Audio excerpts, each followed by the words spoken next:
Hello, football fans. Welcome to Aces Field as we are getting ready for week number 5. Hard to believe, already halfway through the schedule of the regular season. Week number 5 of high school football action tonight, coming to you live from Aces Field as the homestanding Aces are getting ready to entertain the visiting Antwerp Archers in varsity football action tonight. Hi, everybody. I'm Bill Murphy with Hicksville Community Television. With me tonight is Chris Warner. We're doing two things at once here, so you'll just have to kind of bear with us a little bit. Chris will be overseeing the live stream and running the iPad Pro camera. I'll be calling the action for you tonight, and we're glad to have you with us. Looking forward to a good football game here this evening. These two teams evenly matched. They both come in with a 1-3 record tonight. The Aces, of course, losing to Patrick Henry and to Eden and to Tenora last week and winning over Swanton. And the Antwerp Archers losing to, I believe it was Montpelier. And they also, they lost last week. They won one of their non-conference, same as they lost to Edgerton last week. So both, again, evenly matched. And so, again, the Aces looking for a chance to perhaps add another win to the record and pick up a GMC victory here tonight. We had to make a last-minute switch on a piece of equipment, which is why we're a little out of breath and starting a little bit later than usual. Many Aces cheerleaders are here tonight with the JV and varsity cheerleading squads. They'll be performing throughout the evening. And we've got underwriters we want to thank, too, as the Aces get ready to kick the ball off to the Archers to start the game. Our 4 diamond-level underwriting supporters are the Jim Schmidt family of automotive dealerships in Hicksville, Ohio. Jim Schmidt Chevrolet Buick, Jim Schmidt Ford. Online at jimschmidtauto.com. Our friends at APT Manufacturing Solutions of Hicksville, Ohio. Online at aptmfg.com/careers. The Hicksville Pharmacy, they're your good neighbor pharmacy located right in the heart of downtown Hicksville, Ohio. And, of course, our friends at ARC Solutions Incorporated of Hicksville, Ohio. They're online at www.arcsolinc.com. And our gold level underwriter, Bruce Guilford Real Estate and Auctioneering, proud sponsors of the Key Play of the Game Award that will give out at the end of the contest tonight. We'll talk more about all of them as we move through the evening. Kick is up, and the Archers return. The ball is loose. The Aces fall on it. Dominic Laker got the kick, moved forward near the 40-yard line, fell, the ball popped loose, and it was fallen upon by Colin Level. Number 12, Level, recovers the fumble. So the Aces get the ball back on the first play of the game.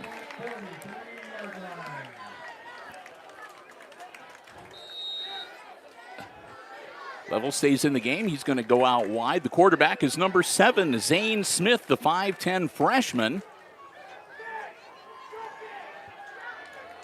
So Level wanted to get out and do some field work. Try his hand at being a wide receiver. Man in motion. Quick handoff. That's to number 12. Turns the corner. Level, again, gets the handoff. And he'll take it inside the 40, pickup of about 4. Now they're going to give him 3.5, so it'll be 2nd and 7 officially. Glad to have you with us tonight here on the HIX-TV YouTube channel.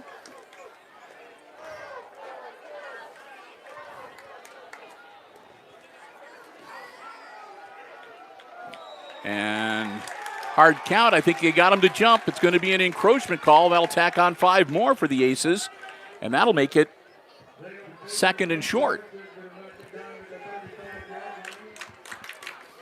That'll get him 5 yards the easy way, and that'll go from 2nd and 7 to 2nd and 2. Can't complain about that. Aces got kind of a rowdy student section here tonight. Good crowd. Lots of fundraisers going on here. The athletic boosters got the cheeseburgers.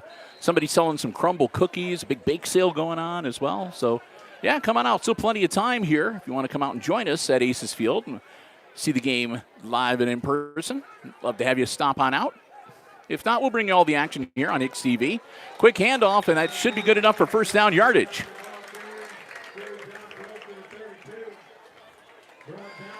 Gross Zedike with the carry.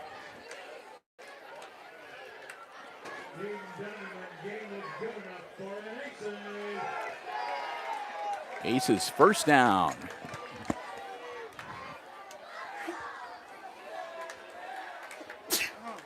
Bless you, sir. Thank you. All right, Aces getting set, getting the play from the sideline from Coach Justin Davis. Man in motion, that's Level. Smith, Level caught it, but he hits the turf right away. Would have been better to drop it. That'll bring up second and about 12. Well, they're going to say second and 13. Like I said, Level should have just dropped that ball and let it hit the turf, and then it had been second and 10. But they take the 3-yard loss. Campbell goes out wide on the far side. On the near side towards us, number 2 is Ben Taylor. Smith pitches it out. Level catches it, and he's rocked. That was a dangerous pitch and catch, too. Level fortunately able to hang on to the ball and then not have it pop loose when he got hit. That'll bring up third and about 9. They've moved the ball about a half a yard ahead of where the original first down placement was in this series. Third and long for the Aces.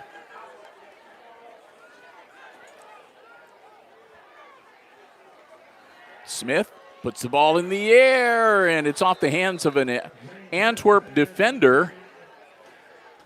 That again was a Dominic Laker.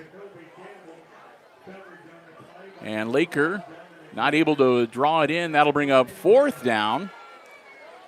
The Aces have the ball on the 33-yard line of the Archers, so we'll see what they want to do here. They're looking like they're going to go for it at least initially, but we've seen Smith drop back into punting formation sometimes as well. Split backs on either side of him. Again, he'll pitch it back, rolling out. Level puts the ball in the air. There's nobody there. Oh, coming up to the ball. It was a great play, and it almost worked. Ben Taylor came running up because for a minute there I was like, oh my goodness, there's like that ball's coming down right in the middle of 4 white jerseys, but Taylor popped right in, got his hands on it, and almost came up with the catch. It'll be a turnover on downs, and we'll get our first look now at the Archers offense. Their quarterback is number 6, Hampton Rogie.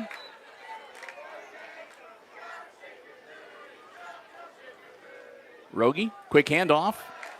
Not much there. Back to just about the line of scrimmage. And goes Braden Fuller with the carry.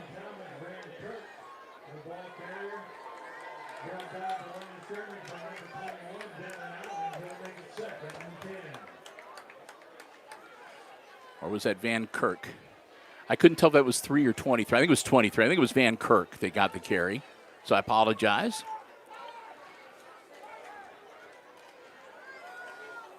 Rogie.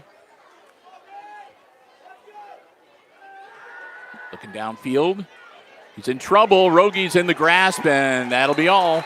They'll drop him back at about the 26-yard line.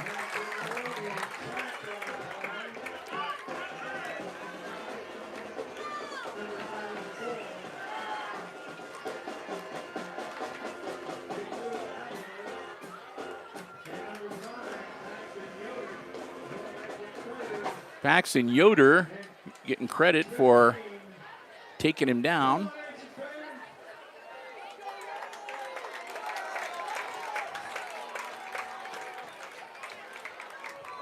Third and long now for the Archers. Again, Rogie Puts the ball in the air. He's got a man, and he's overthrown. Incomplete, and that'll bring up 4th down. And as deep as they are in their end of the field, I'm thinking that the Archers are going to punt the ball away.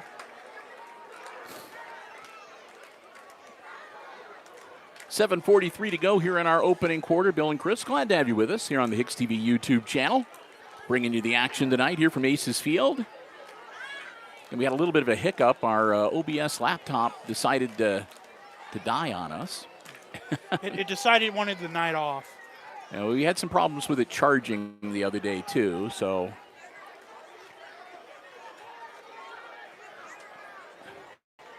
They'll take a Antwerp roll out of bounds at the 35-yard line. We were doing volleyball the other day, and Connor thought he had it plugged in, but the plug wasn't all the way in the socket. So we were draining the battery the entire time, and at some point the laptop just was like, out of juice. So we get back to the studio tonight. We'll get it plugged in, and we'll make sure that it's good and solidly charged. And hopefully everything will be ready and good to go for volleyball tomorrow morning. Looking forward to that, too. Evergreen Lady Vikings, they put together, usually they're a great volleyball school, so it's always fun to watch them. Aces will be entertaining them tomorrow morning. Level. Strong run. It gets about 7.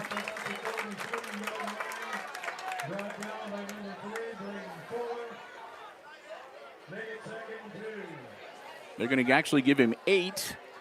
So 2nd and 2 for the Aces as they move the ball out to about the 43-yard line.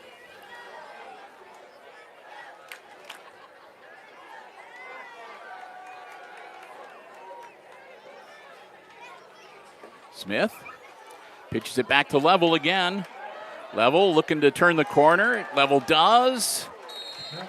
Level should have got first down yardage. He needed to get to the 45. He got out to about the 46 before they took him to the turf.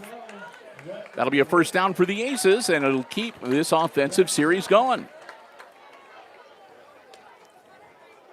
Aces 54 yards away from pay dirt in the end zone. Plenty of time on the clock. Off to a good start here. Aces Field on this Friday night.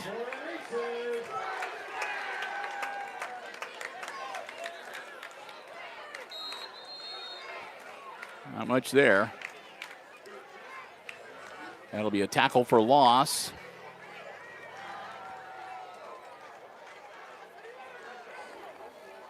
Back to the 41-yard line.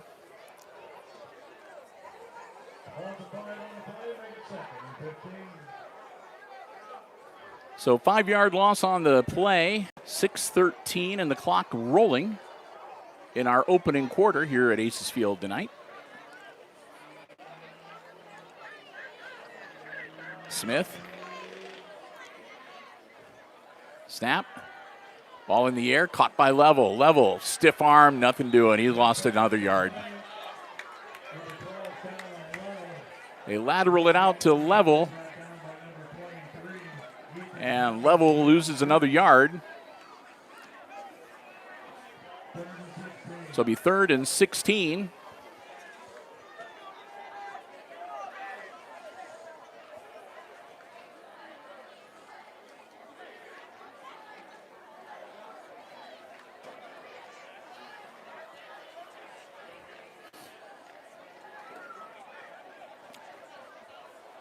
Ball's loose. Level, when the setter snapped the ball, Level was running behind him between the setter and quarterback Smith, and the ball hit Level and fell to the ground. So that's going to bring up 4th and a country mile, and the Aces, I'm pretty sure, will be dropping back to punt this one.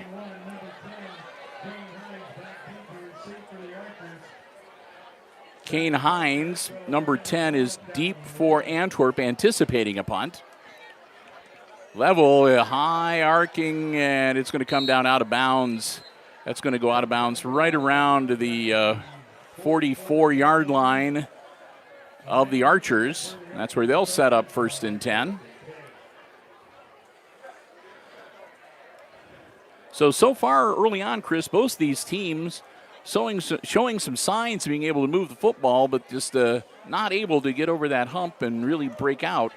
Aces moved it down the field, and they stalled. The Archers, again, couldn't make anything happen. So we'll see which one of these teams is able to be the first one to put together a sustained offensive drive.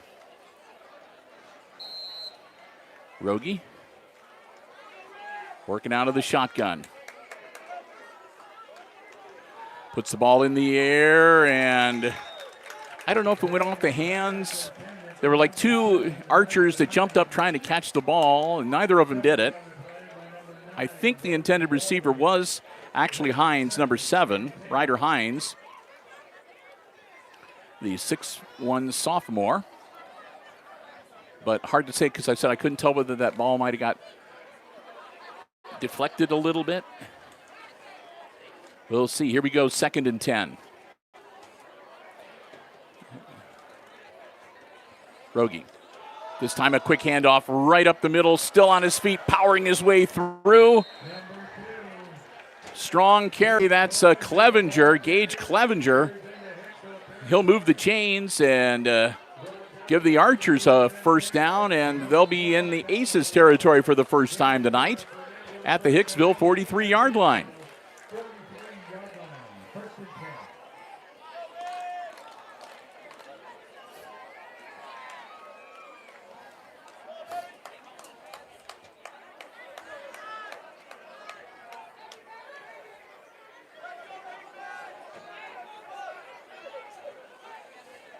Everybody set. Rogie, handoff. That's big number 75, Keegan Gray Wyckoff. And Gray Wyckoff not able to get back to the line of scrimmage. They bring him down for about a 2-yard loss. About 1.5 yard loss. So, yeah, we'll call it second and, well, they're going to say second 11 on the scoreboard.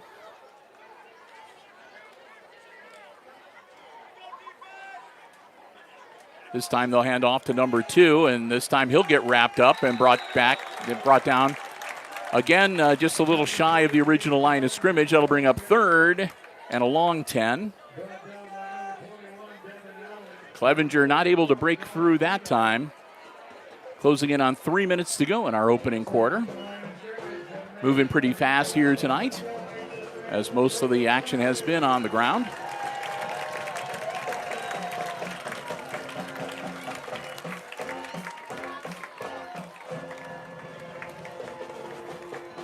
Here we go, 3rd and 11 officially for the Archers. Rogie throws the ball out, caught by Clevenger. Clevenger still on his feet. Clevenger spin move inside the 30 down to about the 29, and that'll be good enough for an Archers first down. Archers get it done when they need to. They needed 11, and Clevenger got him about 13. Down to the 28-yard line, 1st and 10 Antwerp.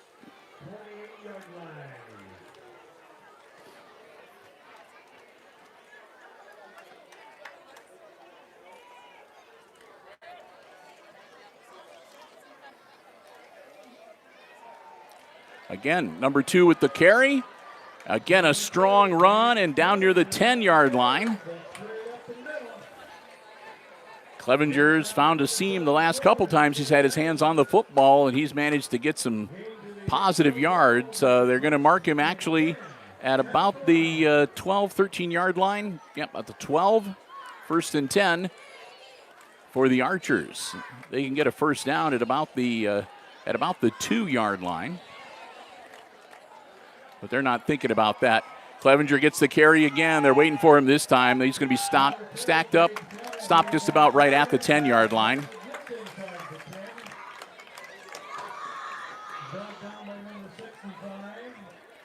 Pickup of about 3.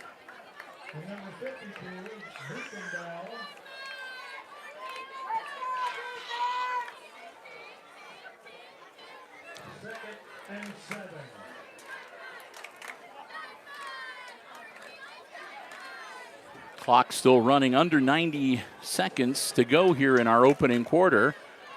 And the Antwerp Archers threatening. They got a 2nd and 7 on the Aces' 9-yard line. Rogie tossed the ball. Cutting towards the end zone. Diving forward.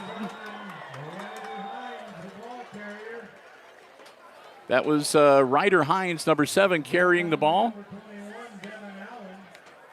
And he'll be stopped short of the goal line. But it'll be a 1st and 10, or 1st and goal, rather, from the Aces on the 1-yard line. Clock continuing to roll. Under a minute as the Archers look to draw first blood here tonight. Rogie.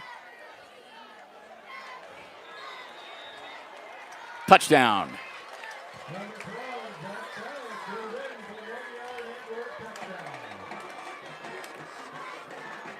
So that was number 12, Zach Salas. Gets in from 1 yard out. And that'll put the Archers up 6-0 with 41 seconds to go in the opening quarter. Ready for the extra point attempt. Their kicker again is Clevenger, number 2. And Rogie will be the holder. Ball's down, kick is up, and I think he cleared it. He did. Just got over the crossbar, but it's good for the point. And the Archers take the early lead here, 7-0 with 41 seconds to go. Still in our opening quarter. The Aces will get ready to get the football back. Try to get themselves back in this football game.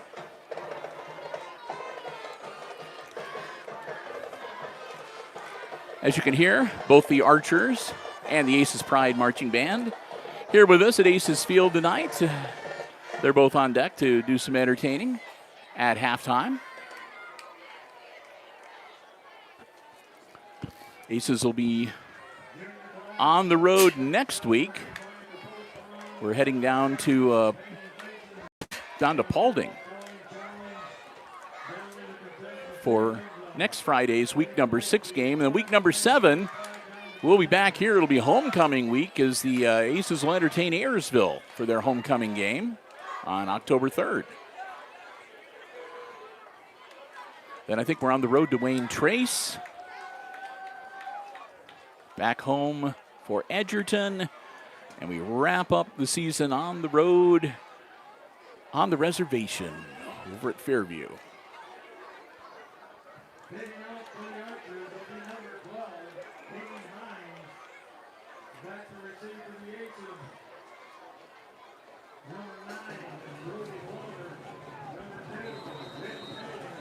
So we're told that number 12 is not on the roster. Number 12 is Zach Salas.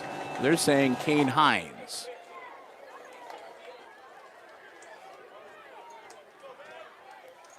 Aces working their way through traffic.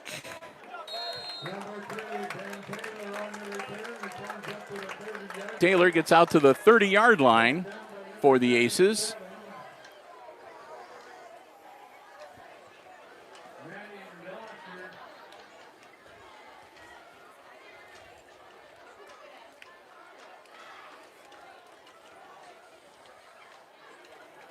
I still think number 12 is Zach Salas. According to the roster, Salas is 5'7", and they're saying Kane Hines, but he's supposed to be number 10, and he's a 5'10" senior. And number 10 looks a lot taller out there when he's been playing. Either way. Still on his feet, strong carry, across the dike, across the 45-yard line to about the 48. Like they're going to give him forward progress to the 47. That's where his knee touched. Aces first down. Clock is rolling. We'll see if Hicksville has enough time to get a play off before the end of the quarter. 7, 6. Handoff to Level. Level turns the corner. Level diving forward. He won't get to the first down, but he'll get him in good position. It'll be It'll be a second down and about 2 from the Archers' 45-yard line when play resumes, but that's the end of the first quarter. We've played the first 12 minutes, and it's the visiting Archers leading the Aces 7-0, our first quarter score. We'll take some time here to say a big thank you to the first of our Diamond Level Underwriting supporters. That's the Jim Schmidt family of automotive dealerships in Hicksville, Ohio. Jim Schmidt Chevrolet Buick, Jim Schmidt Ford, and of course online at jimschmidtauto.com. News Channel 15's here tonight doing some mini ace coverage. That's kind of cool. If you're in the market for a vehicle, whether you're looking for something brand new, pre-owned, a car, truck, van, or SUV, stop in, check out the great selection they have on the lots, or you can check out the entire dealer inventory online anytime at jimschmidtauto.com. And hey, don't forget, you can also find them on Facebook. Their new Facebook page is up and running. You can check that out and follow them on Facebook as well. Remember, it's always about service before, during, and after the sale at the Jim Schmidt family of automotive dealerships in Hicksville, Ohio. We want to thank them so very much for their continued diamond level support of all of our Aces Sports broadcasts this year on HIX-TV. We hope that you will do the same. The Jim Schmidt family of automotive dealerships in Hicksville, Ohio. Jim Schmidt Chevrolet Buick, Jim Schmidt Ford, and again online at jimschmidtauto.com. Back in action now. Aces second and short inside Archer's territory. Almost got him to jump, but they held back, no contact made. Smith gives it to Zedike. Zedike puts his head down, churns those legs, and I think he's going to move the chains. Nope. He's going to be about a length of football short. So third and short coming up for Hicksville.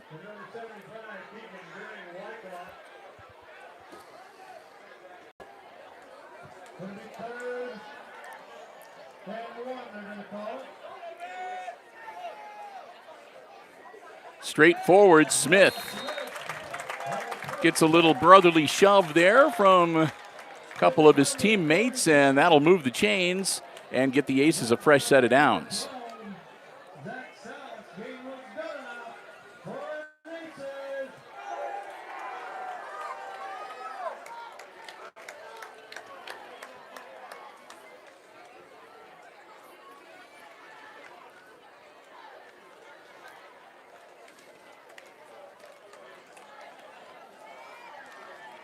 Smith pitches it out to Level. Level wrapped up around the midsection and brought down. Archers, good defense there. They sniffed that one out. They were waiting for Level, wouldn't let him turn the corner, and he is put down for about a 3-yard loss. Football resting just inside the 45-yard line.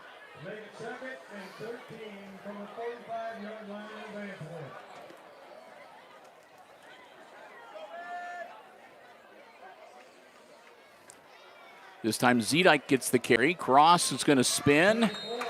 He'll get some positive yardage near the 40-yard line. Bring up third and long.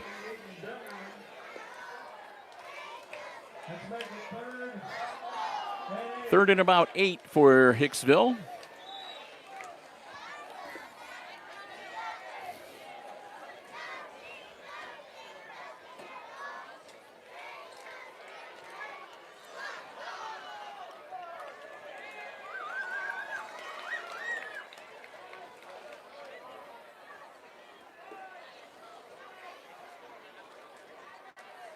Here we go.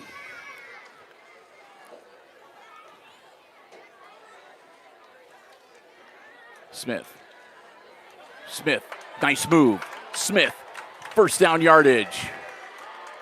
And they'll flag at the end of the play. They corralled him just before he got to the 30-yard line at about looks like about maybe the 31, 32-yard line. Headed him towards the sideline. He went down and we saw the flag fly, so we'll wait and see what the official determination is.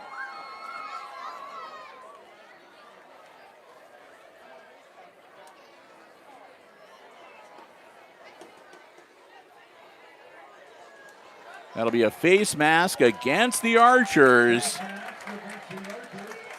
That'll tack a few more yards on and give the Aces another first down. Clock will stop at 9:42 to go before the half. That'll move the ball all the way down to the 16-yard line, and again, it'll be 1st and 10 Aces. Looking to even this one up. Smith caught by Level. Level got some running room. Level powering down. He's inside the 5 at about the 4. That should be a 1st and goal.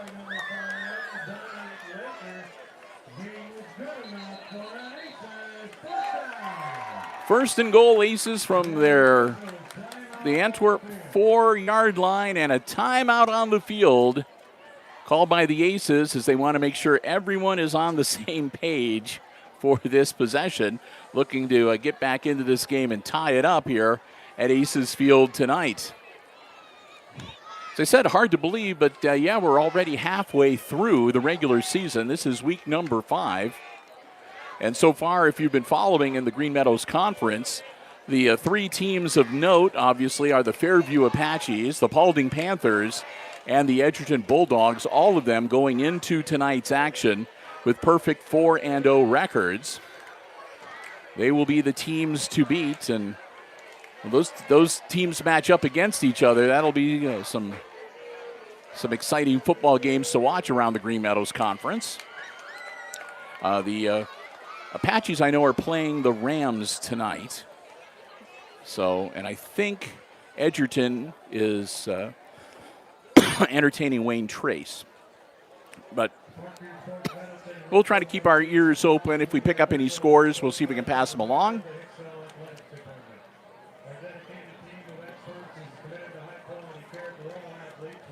Well, they're backing the Aces up. Okay, and we'll see what this is.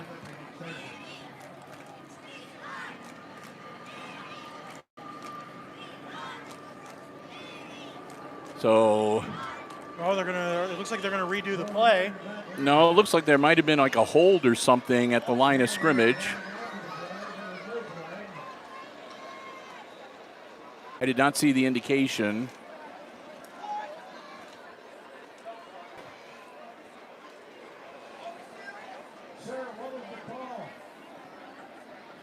Like I said, even the people in the press box next to us haven't seen what's going on here. Okay, they're saying the Aces committed a chop block, but that's not an official. That's one of the other referees indicating it. The man in the white hat. I didn't see a flag on the field, though. I didn't either. So play. A chop block evidently at the line of scrimmage backs the Aces up 15, and it's now 1st and 25.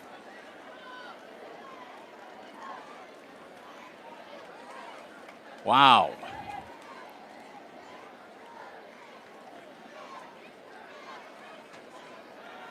Smith caught by Campbell, and Campbell's taken down immediately.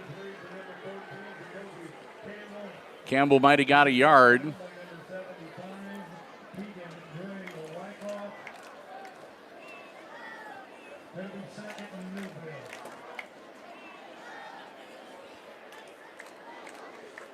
The Aces have to get all the way to, I think, the 6 or the 7 yard line to move the chains. So it's, the ball's on the 34, so it's like, I don't know, 8:28, I don't know. And that's incomplete. I'll bring up 3rd down. Credit the Aces, though. They needed to move the ball down the field. They took their shot. They got a couple more cracks at it here.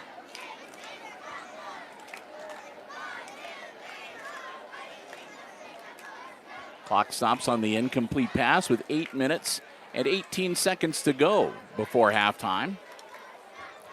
3rd down.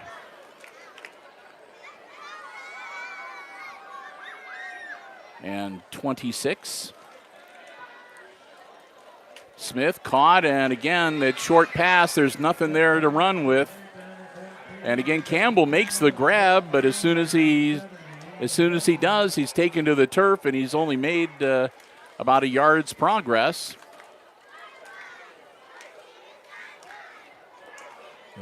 The short pass and trying to catch them off guard and get their receiver some chance to run. It's just not been. That's just not been happening these last few downs.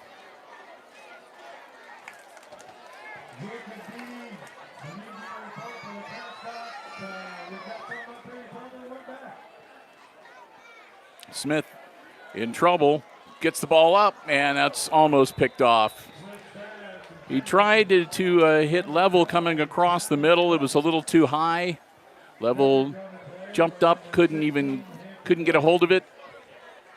Lucky again that the Antwerp defenders were out of position, not able to intercept that ball. But it'll be a turnover on downs. And Antwerp will take over 1st and 10 on their own 34-yard line.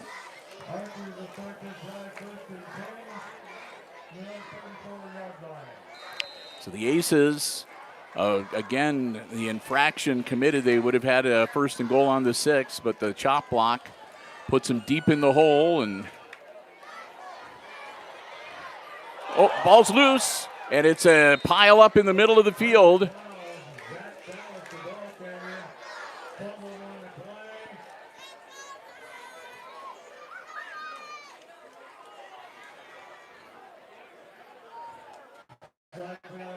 So the Aces say they got it. And the officials say, no, you don't.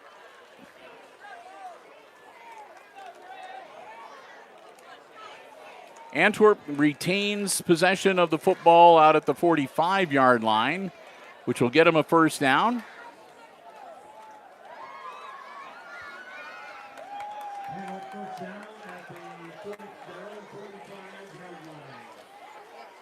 First and 10 Archers, still on their side of the field, or their half of the field. Rogie, quick handoff.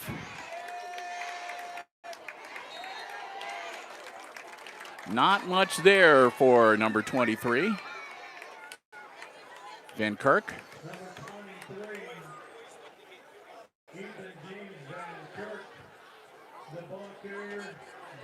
Van Kirk will get him about a yard to make it 2nd and 9.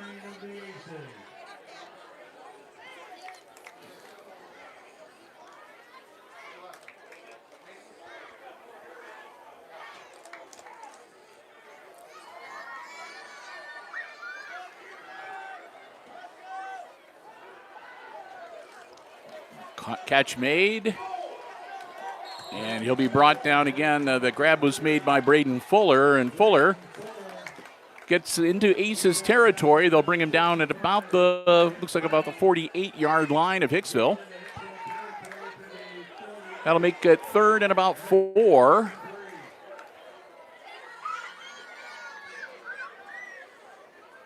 I'll say 3rd and 3. Okay, yep. They have to get to the 45-yard line to move the chains. Ball resting at the 48. Under 6 minutes to go now in our 2nd quarter. Lateral out, ball's caught. 1st down yardage, and he's still on his feet out across the 40-yard line and taken out on the far side of the field. Grab made by Hines, Ryder Hines. He'll take it to the Aces 40, and that'll be a fresh set of downs for the Archers. Level was the one that knocked him out of bounds, but well, they're going to say actually he brought him down inbounds. Clock continues to roll.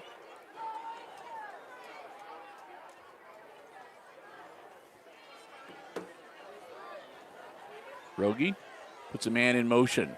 Rogie's going to hang on to it himself. Works his way through traffic. He's got a 1st down. He's loose on the far side. I think I saw a flag thrown. It looks like a hold at about the 20-yard line. We'll see you. It was a good run for Rogie, but it will come back. It'll be a hold against the Archers. So we'll see how this affects. It'll be a spot foul.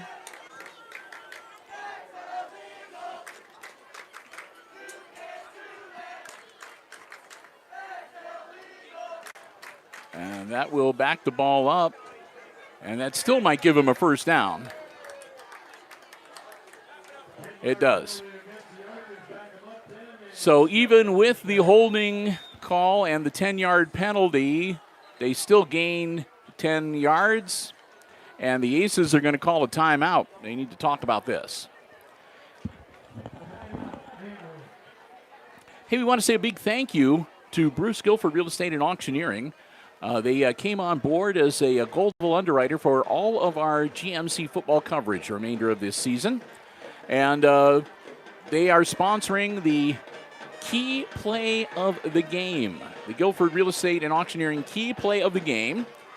And basically what that means is that throughout the game, Christopher and I are watching, and we will select one ace football player who we think made a key play that contributed to the overall performance of the team during the game.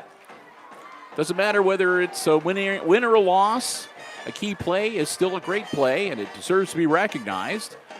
And the person receiving the key play of the game receives a $25 McDonald's gift card courtesy of Bruce Guilford Real Estate and Auctioneering. We want to thank them for that so very much.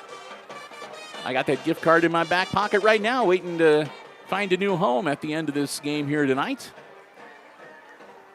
We'll wrap it up and do a kind of a quick wrap up, and Christopher and I will end the live stream and then run ourselves down onto the turf, take a picture, give away a gift card. All right, ready to get back into action here. Again, a big thank you to Bruce Guilford Real Estate and Auctioneering. Again, for the latest listings for Guilford Real Estate and their most up-to-date auction calendar, check them out online at guilford-realestate.com. And a flag thrown before the ball snapped in the backfield.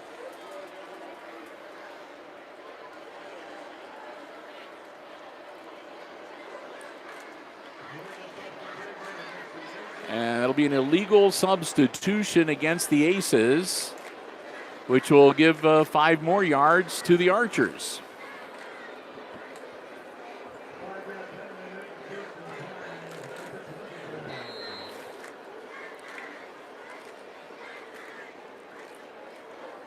So here we go, 1st and 5 now for Antwerp as they have the ball at the Aces 25-yard line.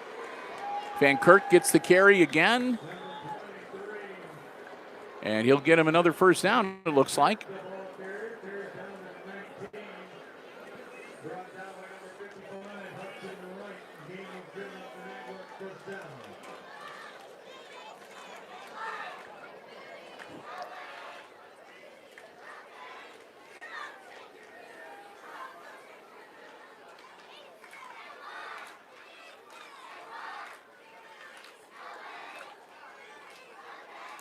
Rogie, quick handoff.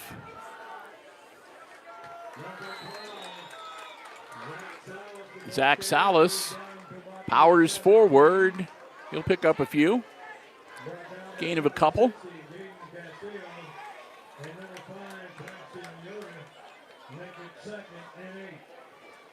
Second and 8 coming up for the Archers. Closing in on 4.5 minutes to go before halftime. Again, at halftime, we'll take a break up here in the press box. We'll put on the field microphones on the iPad Pro, let you enjoy the performances by the marching bands. And Christopher and I will be back for the third quarter action. Quick pitch.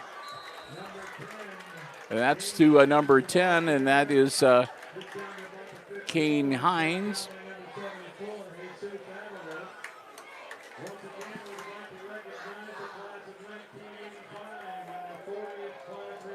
Hines will get him a third and about 6.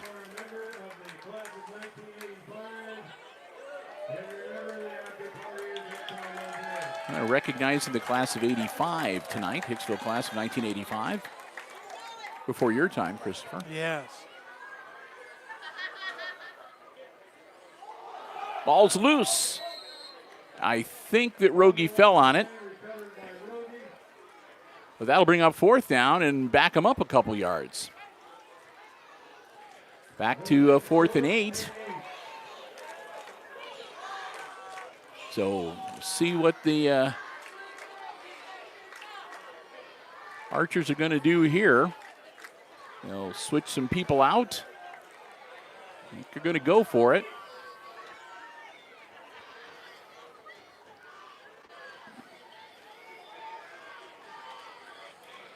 Rogie, hard count, tries to get him to jump.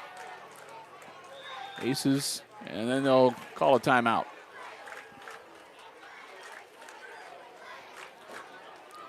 .2:59 to go in the half. And another timeout on the field. This will be the second one called by the Archers here in the first half. They want to talk about it. They've got the ball is sitting at the Aces 16, 17-yard line, I think. It's like the 17-yard line. So they're 17 yards away, but it's fourth down.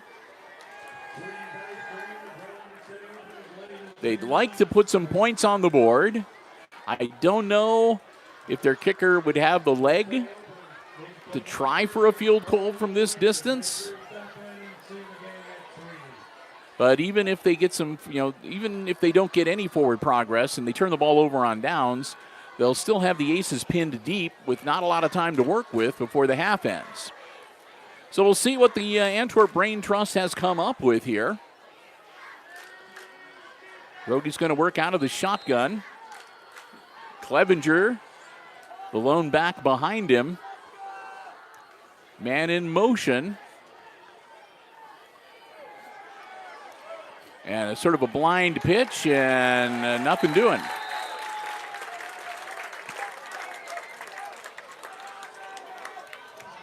It was a no-look pass to number 7, Ryder Hines. Hines got to about the 15, I think, and that's where the Aces will pick over. They're going to mark him at the 16-yard line. Nope. Now they move the football back. So the nose of the football, the tail of the football right on the Aces 15-yard line. And that's where Hicksville will set up shop. 2:53 to work with. The Aces still have all 3 of their timeouts. Smith puts Level in motion, hands it off. Zedike breaks free. It's going to be a foot race. Zedike all the way, takes it to the house. Cross Zedike, 85 yards into the end zone.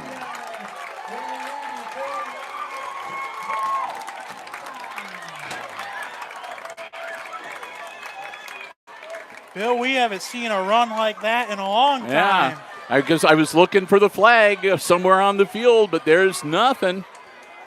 Put it on the scoreboard. And now Level is going to attempt the extra point to see if we can tie this one up before halftime.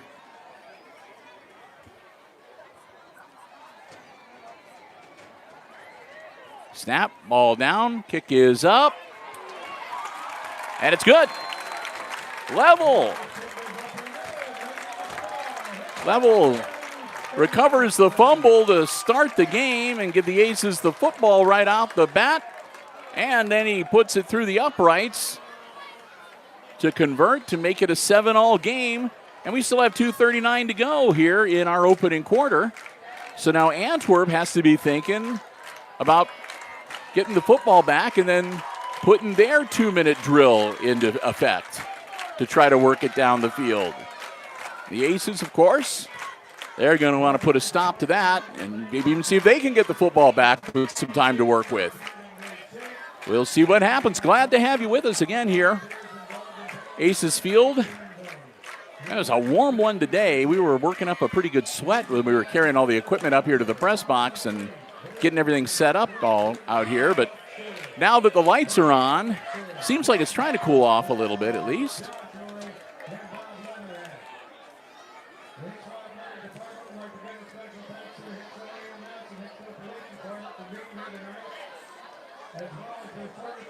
Yeah, see, there you go. Thanking fire, police, and EMS for being here tonight. Doing the great job that they always do to try to keep our players and our guest players safe. Make sure that if anything bad does happen, they get the best care right away.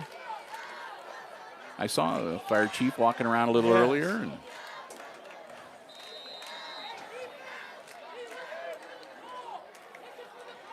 means a lot to this community that so many of our first responders do take time out to be able to be here on Football Friday nights. Rolls and scooped up at about the 21-yard line, and he'll go down onto his knees at about the 27, 28. They're going to mark him at the 29-yard line at the end of his slide, I guess.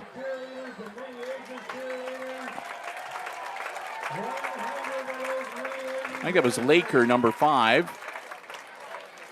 They're giving a shout out to the mini Ace cheerleaders who are here tonight. They're going to be performing with the older girls on the sideline. Well, hopefully, we'll see if we can try to catch part of one of their performances as we get a chance here tonight.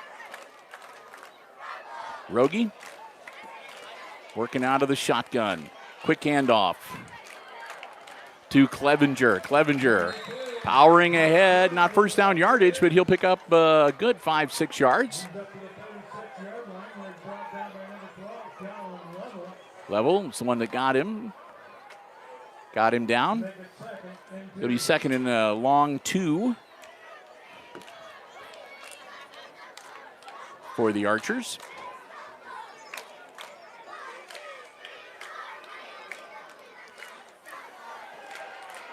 Rogie, ball in the air, caught by Clevenger. Clevenger is going to get him a first down, and we'll see if he stepped out of bounds or if they just brought him to a halt, but they'll advance the ball out to about the 41-yard line, and it will be out of bounds. The clock will stop at 1:56, and it'll be a first down for the Archers.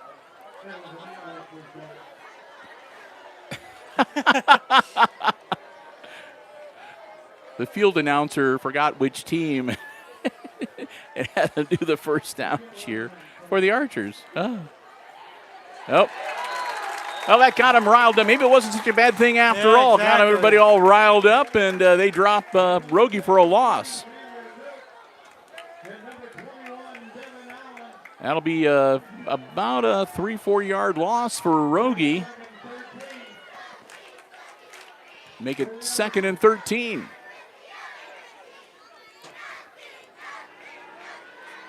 Rogie again looking downfield, and he's just going to have to run it out of bounds.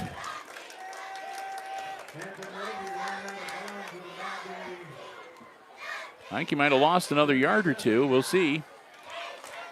They're showing 3rd and 13 still, so he must have stepped out right at about the stick. The down marker stick, that is. So 3rd and 13 for the Archers. 1:25 to go. Again, Antwerp with 1 timeout they can work with if they need to. A lot of green between them and the end zone. Rogie dropping back downfield, ball in the air. And that was a miscommunication between Rogie and his intended receiver, number 10, which is Hines. I think we're going to have to turn the lights on in here for the second half because the teeny tiny print on the roster for the Archers is getting hard for me to see in the dim light. Number 12 for the Aces dropping back. Yep, that's Colin Level. There we go. Yeah, I can see now.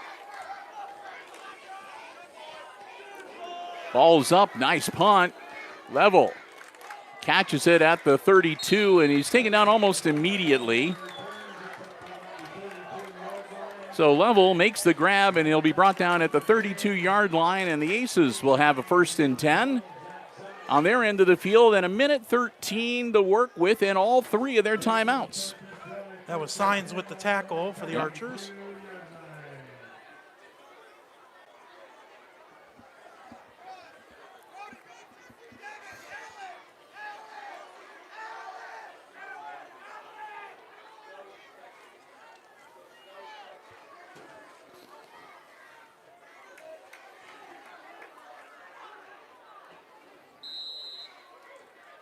Okay, evidently.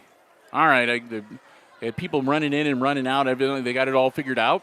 Sounded like they wanted a certain player in, Yeah. but he was on the opposite side of the team. Smith caught and stepping out of bounds, number 5, Paxton Yoder. He'll make the grab. Paxton will get him out to about the 37-yard line. Pickup of about 5.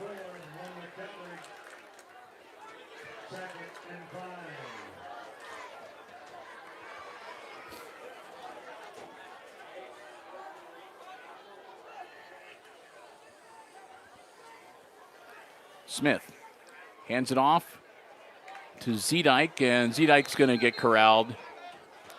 They'll blow him dead at the 40-yard line.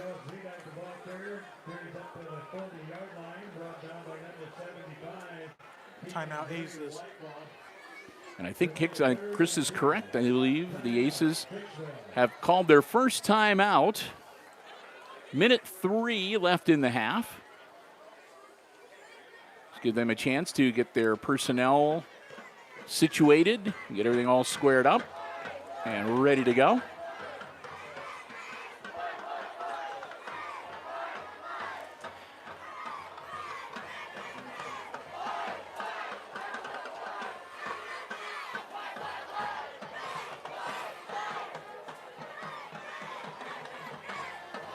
Again, we want to remind everybody, 2 weeks from tonight, it'll be the kickoff of homecoming weekend for the Hicksville Aces. They'll be taking on the Pilots for the homecoming game on Friday night. And we want to make mention, be aware, the homecoming parade will be getting underway before that. So do be aware if you're working in and around or traveling around the downtown just before the football game, 5:30-ish. Until 7, again, the increased traffic, and they will be having the roads closed down for a period of time, a short period of time, as the parade makes its way through.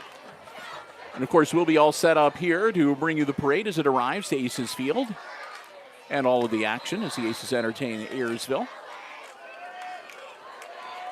Back into action. Smith, quick handoff, again to cross Zedike, nothing there. Zedike might have got back to the line of scrimmage. Yeah, we want to say congratulations to Evie McAlexander and Garrett Turnbull, the homecoming queen and king. And the senior attendant and her escort is Taylor Slattery and Luke Eicher, as well as the juniors, the sophomores, and the freshmen. We want to congratulate all of them. Hope they have a great time coming up in a couple of weeks. So they did give the Aces the first down. Yep. Nice throw by, and caught. Level's gone. Into the end zone. Touchdown Aces. Level gives the Aces their first lead of the night. And again, I'm scanning the field, and I don't see any yellow flags laying anywhere, Christopher. Oh, my. There we go. That was just what the doctor ordered. What a shot in the arm for the Aces here tonight. And Level's going to see if he can complete the hat trick here with another Aces conversion. Flag is going, Bill. Yeah, they're waving the flag. Aren't you supposed to go down there and do 14 push-ups now, Chris? If they get 13, Yeah, I'll take a ring check. Yeah, all right. And everybody's chatting. All right.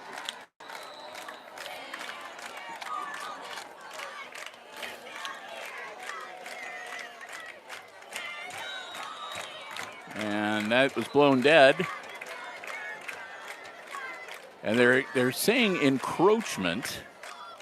And if that's the case, it'll be half the distance to the goal line, and the Aces will get the ball at the 1-yard line. And if that's the case, they may decide to go for 2. Yes, exactly, Bill. Power it forward with 1 yard. They got a young guy wearing number 34 that's usually good to get a yard. Exactly.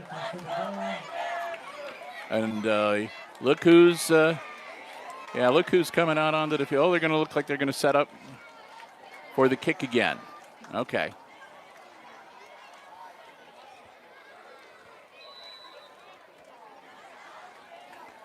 I thought I saw Zedike coming out onto the field.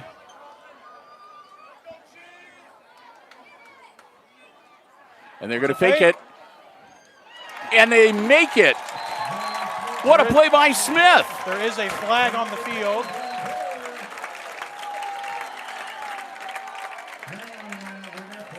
A flag on the play. Was it an ineligible receiver? I think it was caught by number 77.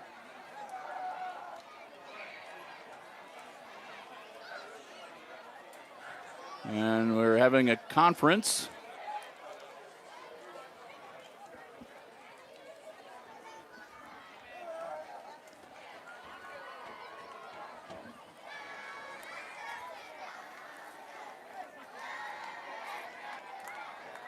And they're marching it back for the Aces. So first it was a foul on the Archers. And because of that, the Aces try the fake, but they commit a foul, and that'll back them up 5, I think.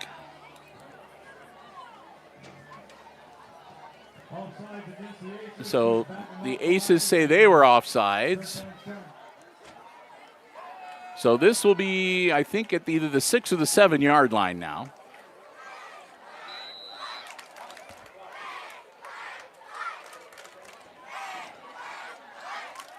Now the Aces are showing they are going to definitely go for 2.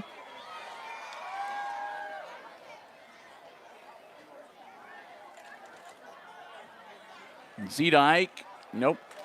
He stopped short.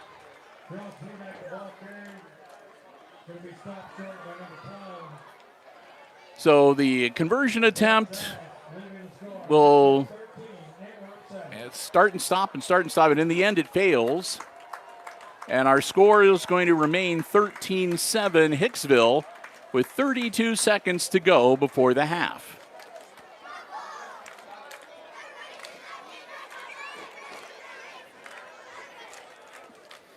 He still need to work a little bit on some of those penalties.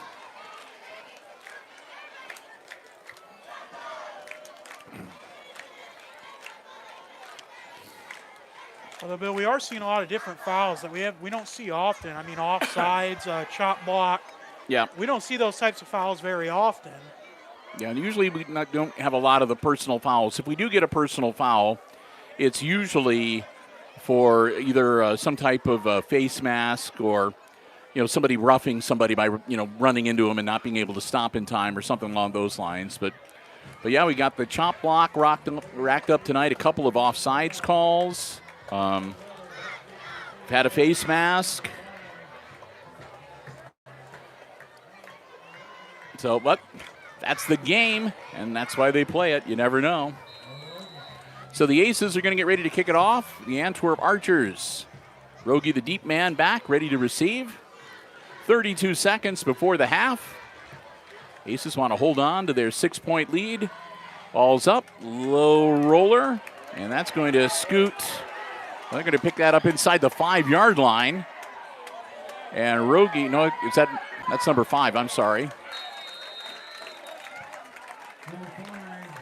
That was not Rogie.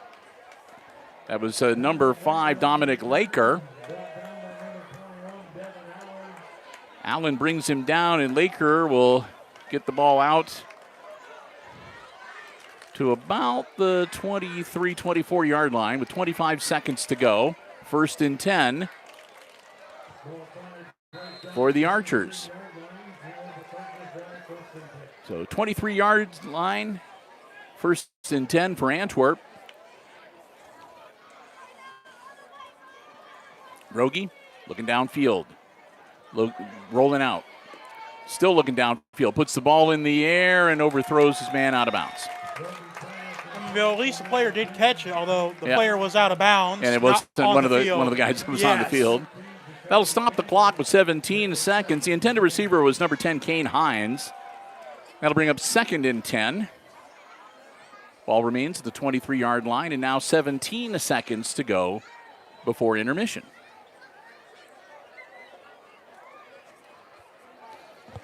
Let's see the little mini Aces starting to file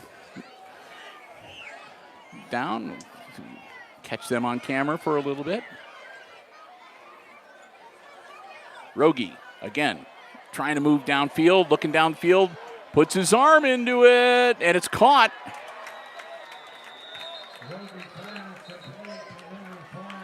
That was caught by Laker, but there's a flag on the play. If it stands, Laker would have a first down on the Aces 42, 43-yard line. But it looks like everybody is walking back the other direction. It's going to be a hold on the Archers. Yep. You'll get that a lot when the quarterback is scrambling around trying to launch the ball downfield. That took 10 seconds off the clock, too, by the way. So we're down to 7 seconds, and it'll still be second down. But now it'll be second and about 20.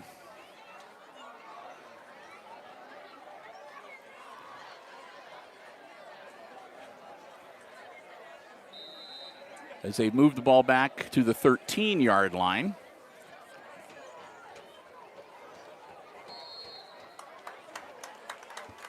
And they'll just take a knee.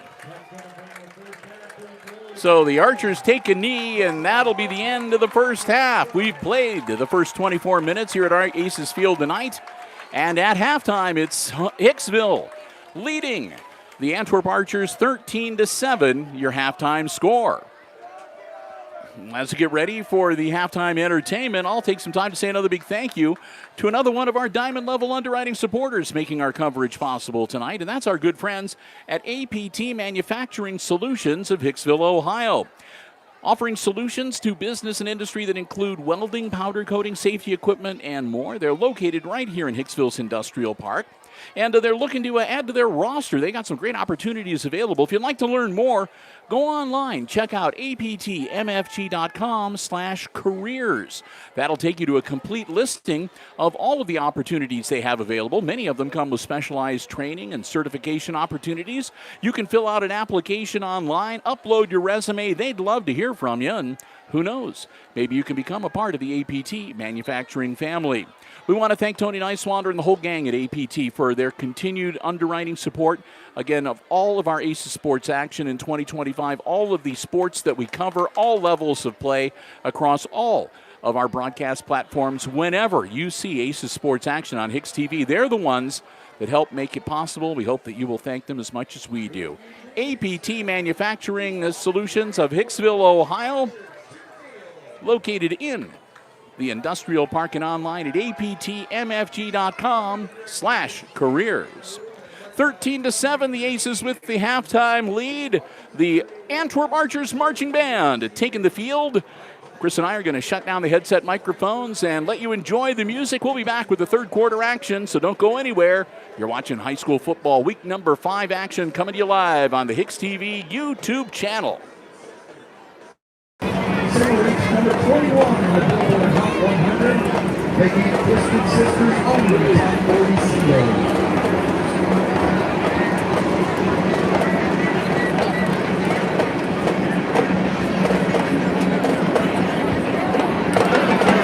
Here it is, we're not going to take it.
Our next song is by Jamaican British vocalist Carl Becker. It was released in 1974. It was rated number 100 in VH1's 100 Greatest One-Hit Wonders and sold 11 million records worldwide. Oddly enough, it was done in 2 takes because they only had 10 minutes of studio time left. Hear that, kids? You can procrastinate and write a great paper at the last minute. Here is Kung Fu Fighting.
Our final song of the night is Mrs. Reinhardt's favorite boy band, NSYNC. It was released in January of 2000, peaked at number 4 on the Billboard Hot 100, and stayed there for 2 weeks. Decades later, the staff placed it at number 12 on the 100 greatest boy bands of all time. Here it is, Bye Bye Bye.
Thank you for supporting the 2025 Antwerp Marching Archers. Tip your waiters and waitresses, have your pets spayed and neutered, and be safe going home.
Stevenson right down there with the purple magenta, purplish ribbon.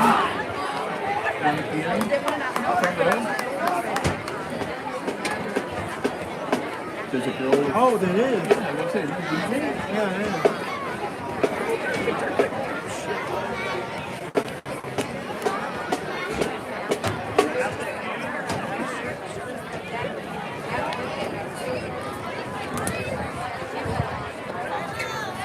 Heroic spirit is not maximum quality. it's the quiet fire within those who choose courage over fear and compassion over indifference. You'll find it in the smallest acts, the deepest sacrifices. And when you see it, you know you're in the presence of something truly extraordinary. Tonight, the Aces Pride Marching Band and Drum Major Joshua Evans present the Heroic Spirit.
Some heroes pass through our lives only for a moment, yet their impact lasts a lifetime. They may never know the depth of the lives they've touched or the strength they've given us, but their courage, their kindness, their light, it stays with us, and their influence never fades.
wait for a hero, someone to step forward, to face the storm, to turn the tide.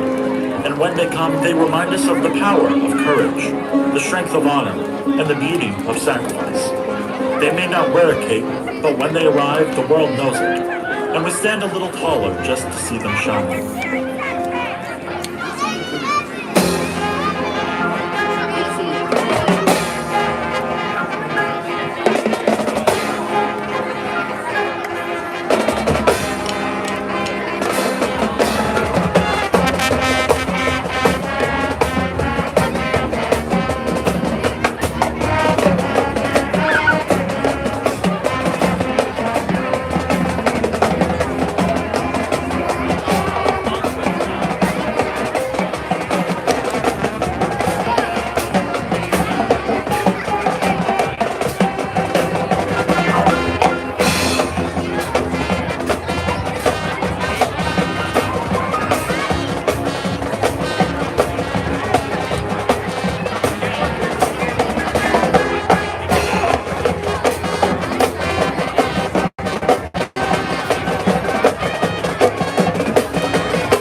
We welcome you back to the press box here at Aces Field, as we hope you enjoyed the halftime entertainment courtesy of the Antwerp Archers Marching Band and the Aces Pride Marching Band as well.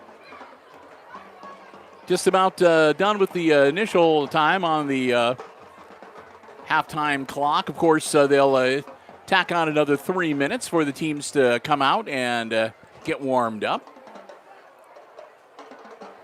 If you are just joining us, again, it is halftime.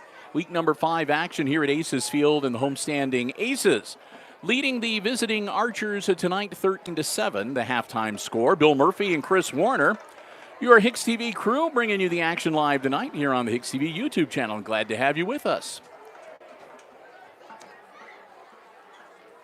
I want to say a big thank you as we get ready to get the second half underway. Let's begin by saying another thank you to another one of our Diamond Level underwriting supporters, and that's our friends at the Hicksville Pharmacy.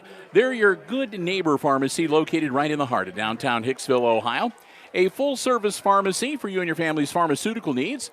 They also feature medical supplies and equipment, over-the-counter medication, and so much more. Stop in and see for yourself what a difference being locally owned and operated truly makes. It's a fun place just to browse around if you find yourself in downtown Hicksville, Ohio.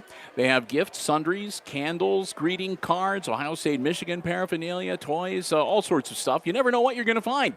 Again, it's just a fun place to sort of shop around and to spend a little time. And hey, if you want to get the very latest information on flu shots, COVID boosters, or any other questions you might have, they'll be happy to help you out. You can give them a call at 419-542-6218 anytime. They're in regular business hours, and they'll be happy to get your questions answered.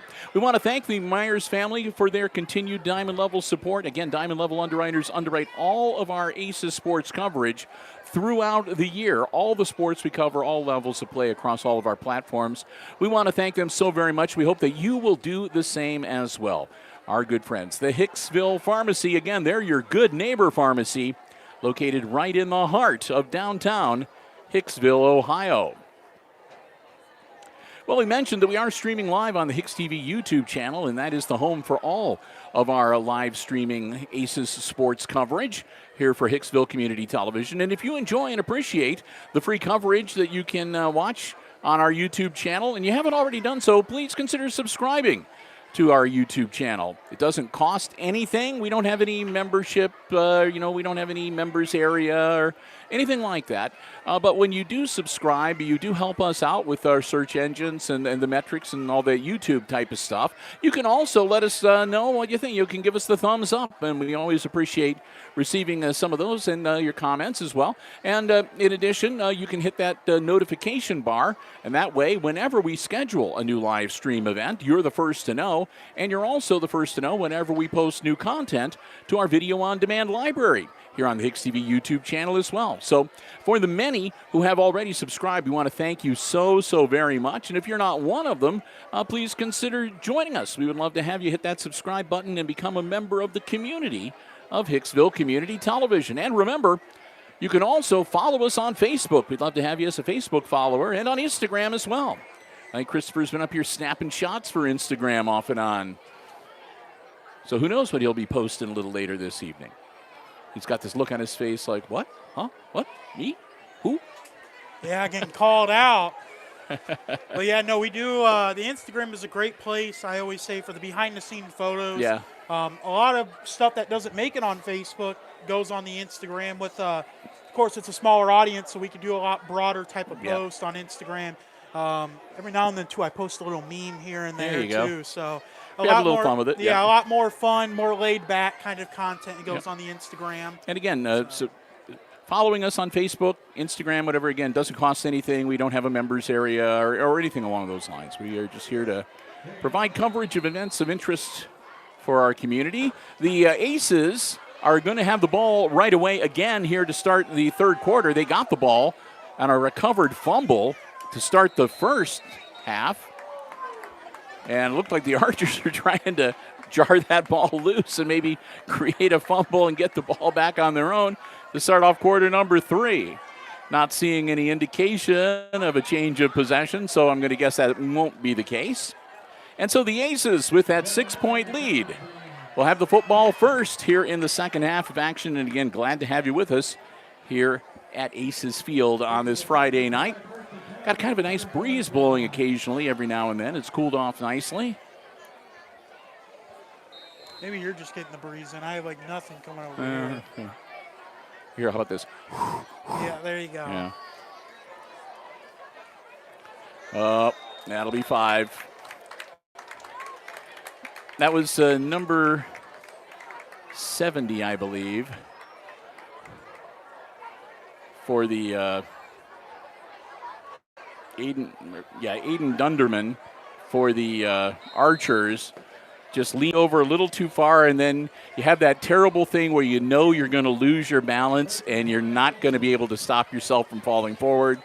And that's what happened to him. He tried everything, but he was just not able. So that'll be a quick 5 right off the bat. 1st and 5 now for the Aces here in quarter number 3. Smith airing it out and almost intercepted.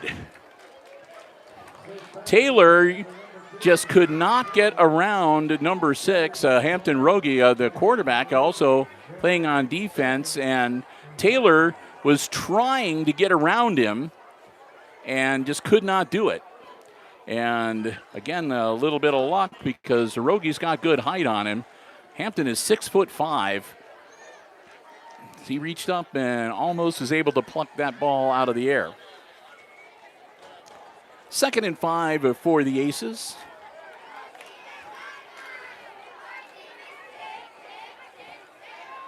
This will be a quick hitter out. Zedike, and nothing much there for Cross. And looks like we might have an ace down. Campbell is slow getting up. Yeah, Jacoby Campbell is on the turf. He got kind of bulldozed on that play. And the staff are going to come out and take a look at Jacoby Campbell. And that'll give us a little time to sort of fill you in. This is, we still have one more sports live stream yet to come this week here on Hicksville Community Television. We'll be wrapping up our broadcast week tomorrow morning with more volleyball coverage. It'll be non-conference girls volleyball action coming your way from the Red Zone on Saturday morning. It'll be the last of our Saturday specials, barring if there's a tournament game that's played on a Saturday. But yeah, it'll be a first serve at 10 a.m. for the JVs, followed by the varsity match as the Lady Aces will entertain the Lady Vikings of Evergreen. And we were doing a little research a little earlier, looking some notes up about the Lady Vikings volleyball squad a little earlier, and let's just say they got some height. Yeah, that's putting it mildly. Yeah, they got height. They have, I think, one of the tallest girls we've seen in a while. Yes. We're looking forward to seeing her in action tomorrow. It's not. We have seen girls that tall in the past, but it's been a while. Very rarely do we see them that tall. Back into action. Smith hangs on to the ball himself, powers forward. Not much there. He'll get a little positive yardage, but it'll bring up a 4th down and about 4 or 5 yards to go.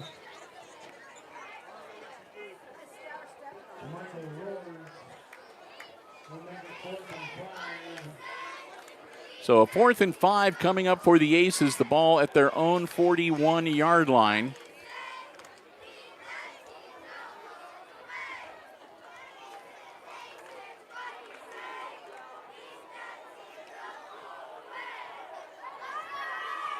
So anyway, we'll look forward. Hope the Aces will have, they picked up a varsity win, a non-conference win against Bryan earlier in the week, I think on Thursday. So hopefully they're riding high, and they'll have their A game on, and we'll have a couple good matches to bring to you tomorrow morning, provided Christopher and I can wake up that early. Uh-oh. I would say Level dropped the snap, and he's just going to have to run and get what he can. I was going to say, Bill, me waking up, you're sitting at maybe like a 40-60 chance right now. Yeah, well, you'll be awake. I know where you live, and I can park right underneath your window and hit the horn. Yeah. I'll just set like 7 arms. Yeah.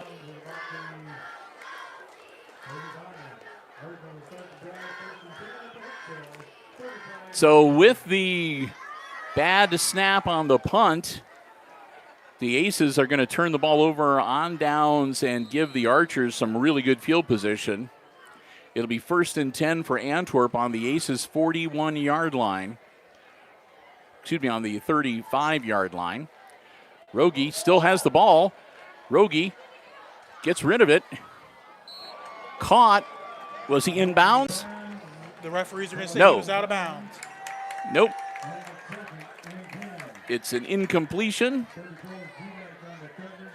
And that'll make it 2nd and 10. Ball goes back to the 35-yard line. Zedek on the coverage for the Aces. Yeah.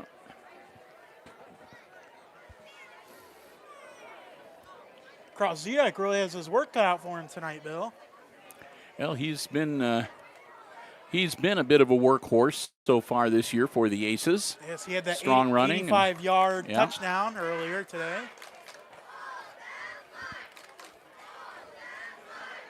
Again, Rogie will get the ball away. And a nice open field tackle. Ball was caught by number 16. That's Michael Roars. And it was taken down on a good open field tackle by Brody Walter for the Aces. They'll get down to the 29-yard line where it'll be 3rd and 4 for Antwerp. Clock rolling, and we're below 10 and a half minutes to go in our 3rd quarter now.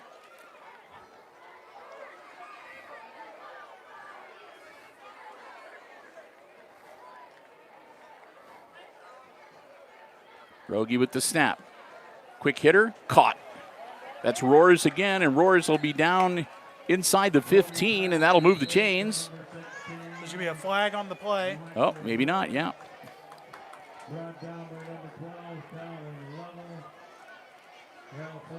Level got him, but again, we'll wait and see what the flag is, and it looks like they're moving the ball back. I don't know what type of foul that is. He patted the top of his hat, then signaled the Archers. Yep, that'll be, I think, an illegal man downfield or procedure call. I don't know. It sounds like the field announcer doesn't know either, though. But well,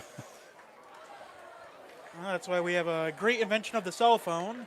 Yep, it's back. It's a 5-yard penalty. So I don't know whether it was, like I said, an illegal receiver downfield or some type of a procedure call.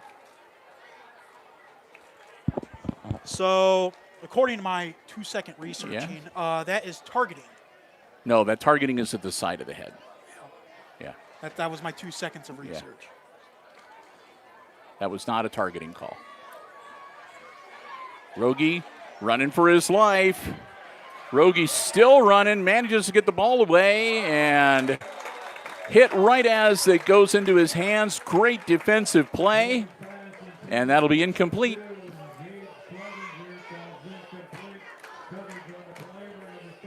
That'll bring up 4th and 9 now for the Archers back at the Aces 34-yard line. So decision time for Antwerp.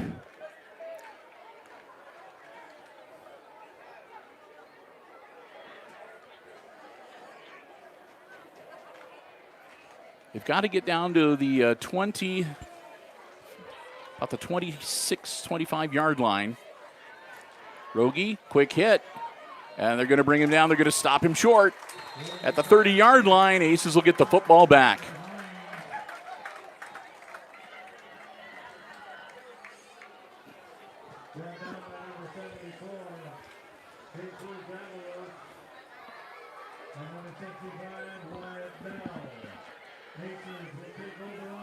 So the Aces take over on downs at their own, looks like about the 31-yard line.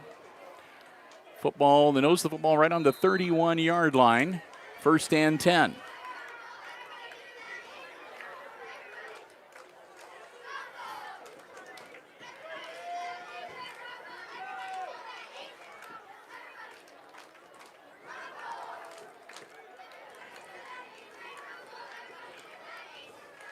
Here we go. Oh, and they'll blow that one dead right away. False start, and that'll back the Aces up 5.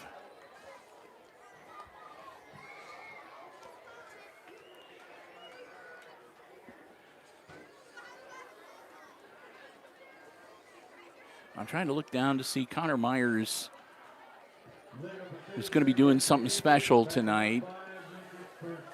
He had a sign made up and everything. I don't see the sign, though, so I wonder if he's already... I think he already did. Already did it. Hopefully it worked out well for him.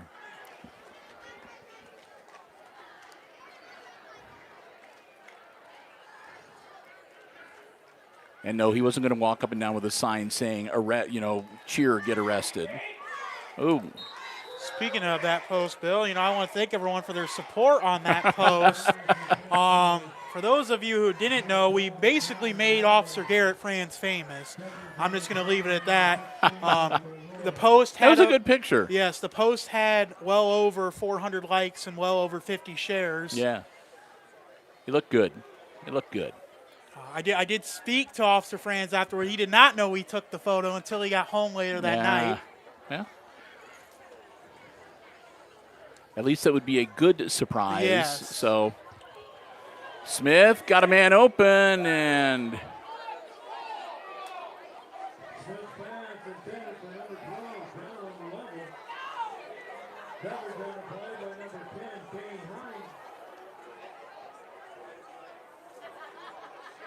that's going to bring up third down.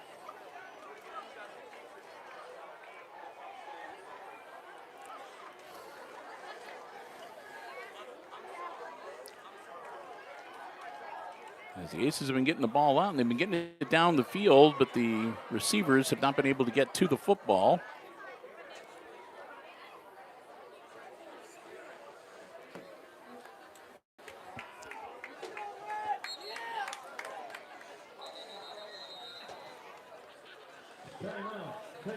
And the Aces want to talk things over. So Hicksville's going to call a timeout when they get back onto the field. It'll be 3rd and 26 for the Aces. With the ball still at about the 31-yard line, I think. We'll see. Is it really 3rd and 20? Wow. It says 3rd and 26. But it looks like... Yeah, but it looks like 3rd and 10. Yeah. Yeah, that's what I was wondering, too. Because they say the ball's on the 31-yard line, in which case then the down marker is at the 41. Yeah. They would need 10. So if they got moved back, because the third down marker is behind, but that looks more like about 3rd and, 15 or 16. 15 or 16. I think it's supposed to be 3rd and 16. With the ball on the 26-yard line. Or the... So I think that's where they say the ball's on the 31-yard line, the ball's which is not the case. Yeah, the 26 is not to go. It's where they are at. And not much there. So Level will punt this one and hopefully have a better luck with the pass. So, yeah, I think that the clock I think, we go, Bill. Now yeah, it's like I updated. said, I think that the scoreboard operator got confused, and they had the yard on the to-go line. And, well, anyway. They must have heard us over there, Bill. Maybe. Well, you serve some useful purpose then, I guess, from up here in the press box. All right, here we go. Sometimes you know what we're talking about. Zedike is the backup man, but Level puts his foot into it. And it takes a good roll for the Aces, and it dribbles out of bounds about the 29-yard line. So 29, 30-yard line, that's where the Archers will set up shop here for their next offensive stanza. 8:31 to go in the third quarter. And again, the Aces still on top, 13-7.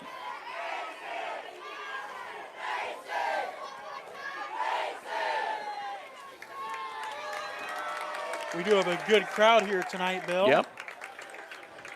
I said Antwerp, of course, just down the road, a short drive. Again, the Archers having a rough start to their year as well for football.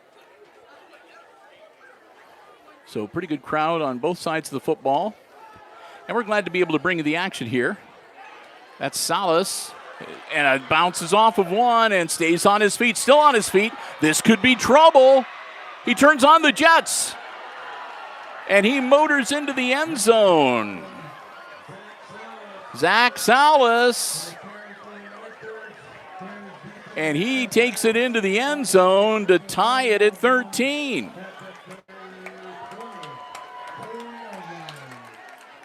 Or did he get stopped short? I wonder if he stepped out of bounds. He might have. He was along the sideline. So we're going to wait and see. They haven't put any points on the board. I thought he went in. I thought he made the distance. But they're going to say he stepped out of bounds at about the 22-yard line. Okay. I was wondering because there was an ace right behind Yeah, him. they must have bumped him, and he must have stepped out of bounds and just kept right on rolling. It was hard to tell from our camera angle if he went out or not. So not a touchdown, but still a solid gain for Salas. And 1st and 10 for the Archers. Quick handoff. Clevenger, nothing doing. Clevenger dropped close to the line of scrimmage. He might have even lost a yard. Allen was the one that got Clevenger on that play. Gage Clevenger stopped for no gain. 2nd and 10.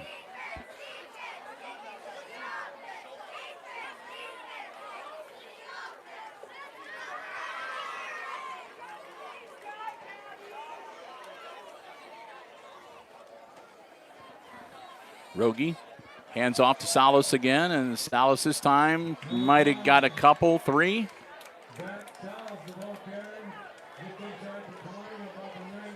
Salas will take it across the 20-yard line down to about the 19. That'll be a pickup of about 3 to make it 3rd and 7 for the Archers.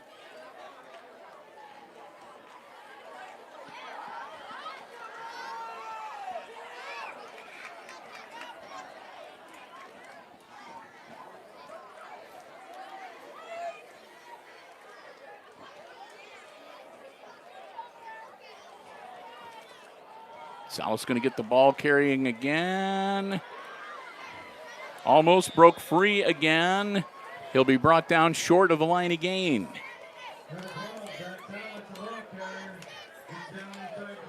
He'll be down at about the 14-yard line, and that'll bring up 4th and about 2. Definitely 4 down territory for the Archers here. 6.5 minutes to go in our 3rd quarter. Down by 6. No doubt they're going to go for it. Salas going to get the carry again. Salas going to be stacked up, and I don't think he got it. Oh, maybe they're indicating a 1st down. Nope. He's stopped short, and they're indicating 1st down Aces. So the Aces defense gets the job done. They stop Zach Salas. And they'll get the ball back on downs. It'll be 1st and 10 Hicksville at their own 15-yard line.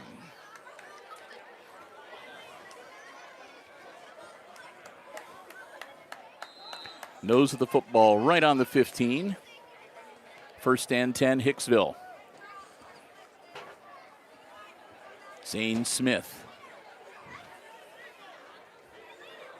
Shifting some personnel around. Zedike in the backfield behind him. Along with Level. Cross Zedike will get the carry. He'll take it out across the 20 to about the 21, 22-yard line. Good strong carry for Cross.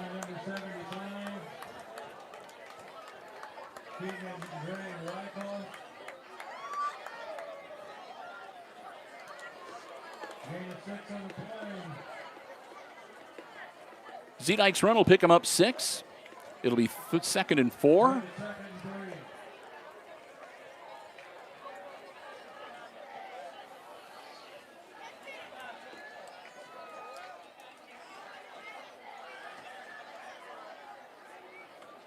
Quick handoff, that one I think went to Level.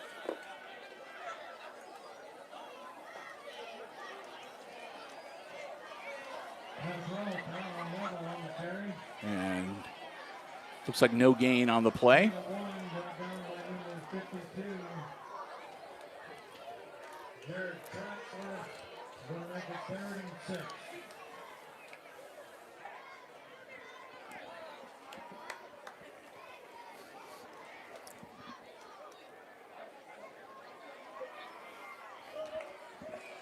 Under 5 minutes to go.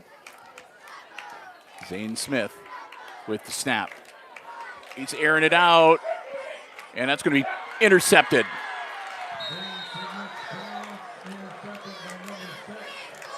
Again, that's Rogie using his height to his advantage. He just got right in front of Harris again, and there's nothing that Harris could do. Taylor is only 5'9", and he's not going to out-jump or outplay. He's going to have to be, he'll need to be in front of Rogie to catch a pass like that, and even then he'll have a hard time because Rogie will be able to reach right over the top of him.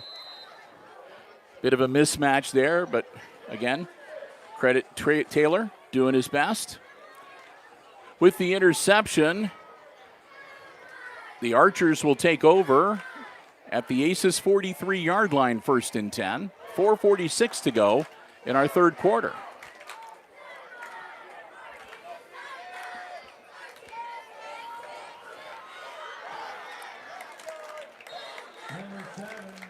Ryder Hines turns the corner, and he'll get positive yardage.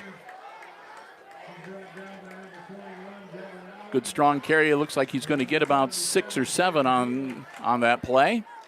He'll take it down to the Aces 37-yard line, where it'll be 2nd and 4.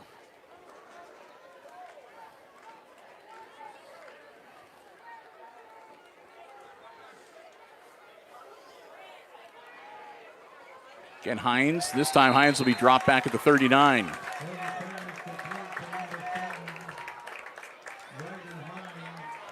Loss of a couple. Bring up 3rd and about 6.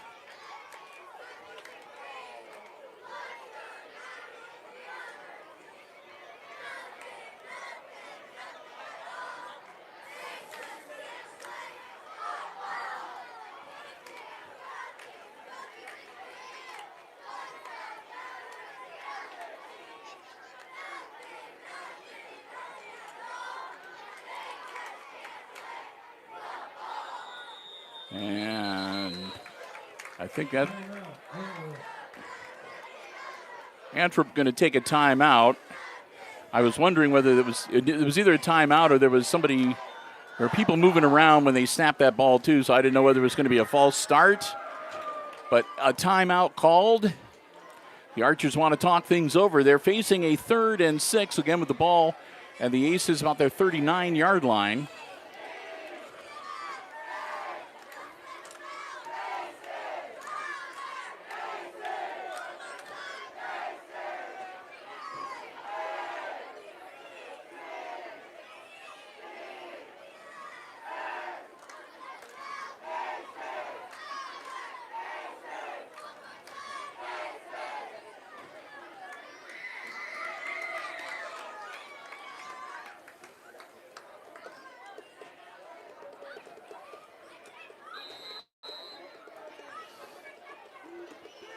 Christopher and I have been kind of poking around as we are able to, and as of yet, we haven't been able to track down any other area scores to share with you yet tonight. There's a flag on the play. That's back from where you will see holding. Rogie runs it out of bounds. It would be good enough for a first down, but again, they threw a flag in the backfield that's resting at about the 45-yard line. Well, Bill, I do got a score update for you. In the third quarter, with 2 minutes left, you got Fairview 28, Tenora Rams 14. Okay.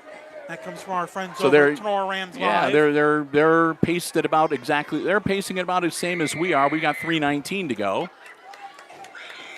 So, and indeed that will be a hold, I believe. Whoop, drop the flag. There we go. Got to pick that up. 10-yard penalty. And that'll make it 3rd and about 16. What were the other games we had going on tonight, Bill? Let's see. I believe Edgerton was playing Wayne Trace. And that's incomplete. Right through the hands of Kane Hines.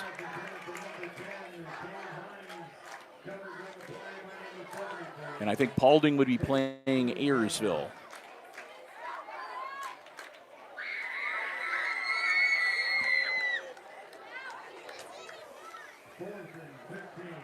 So 4th and 15 now for the Antwerp Archers, as they've been moved all the way back to the Aces 49-yard line, moving in the wrong direction here. See if they can make something happen.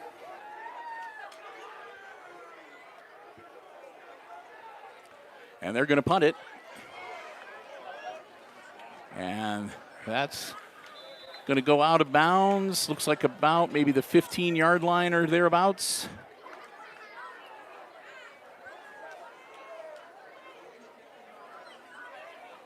We'll see where the official mark will be made. Ball placement right now, it looks like about the 16-yard line.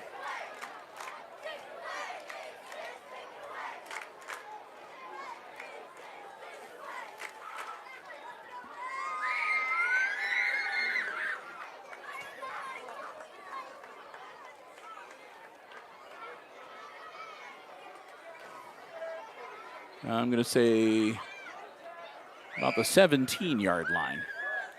1st and 10, Aces 17-yard line.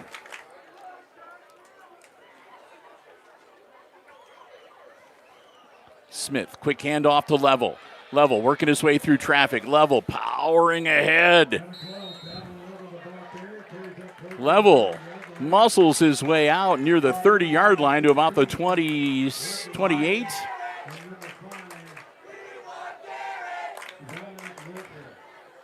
And that'll get him a first down. Colin Level moving the chains.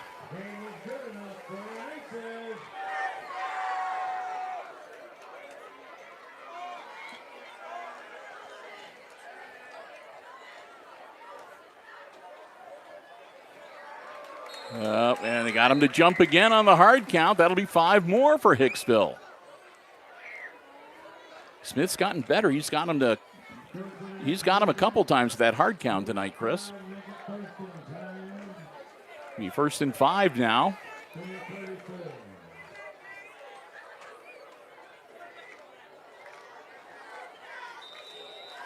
So I don't have a fully updated score, Bill, but I got the most recent I could find. With 10 minutes left in the third, Paulding is 22, Ayersville 13. Mind you, that was 30 minutes ago. Oh, no. This could be disastrous. The Archers say they have it, but everybody was diving. The ball was a missed handoff. And indeed, Antwerp recovers. Oh, what a change of momentum here as the Aces fumble and Antwerp recovers at Hicksville's 26-yard line. All right, 1st and 10. I actually got to change the score. Paulding is 29, Ayersville 26 with 4:05 left in the third. Ayersville's been fighting back, actually 2 touchdowns within a 6-minute period. It's very impressive. Like I said, Paulding undefeated going into the game tonight. And they're only up by 3 now. With Rogie, ball in the air and incomplete. Yep.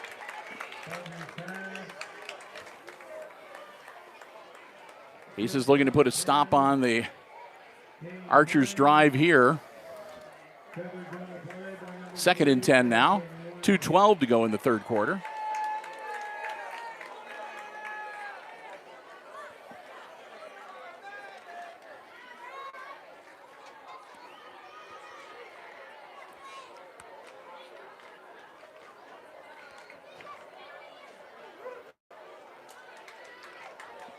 Archers break huddle. Hand off to Clevenger. Nope. He'll be stopped at about the 26.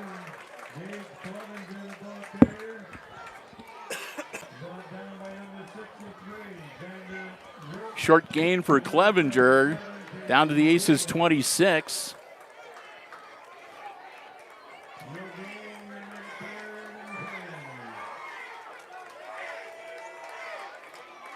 Make it 3rd down and still basically 3rd and 10.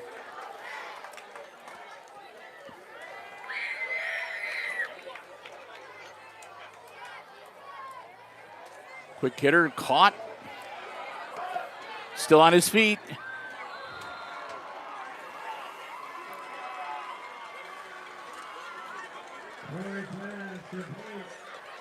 That was number 7 made the catch, Ryder Hines.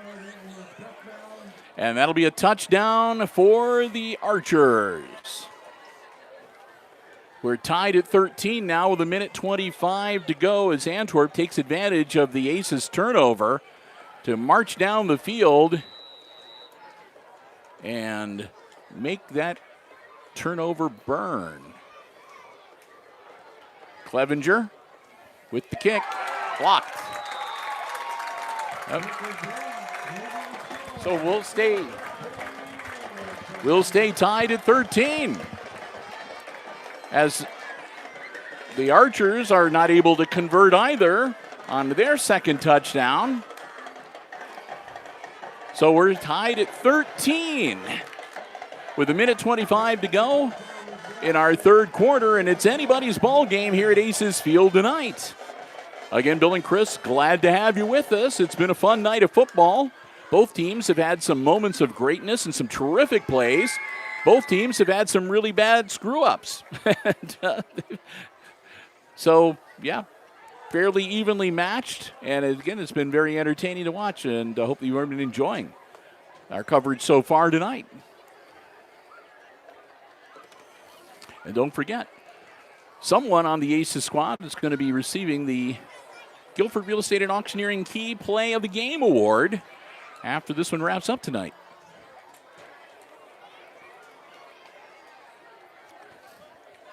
It'll be Chris Warner's first time down on the turf of Aces Field since he was in the band. Yes, man, I don't even remember. I think that was sophomore year, maybe. Something like that. You were playing the drums. So that would have been 5 years ago, Bill. Yeah. Man, does time fly by.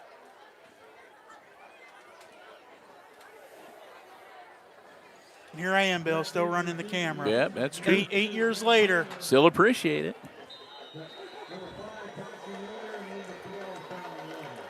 Of course, now you got a really good full-time job and lots of responsibility. Yes.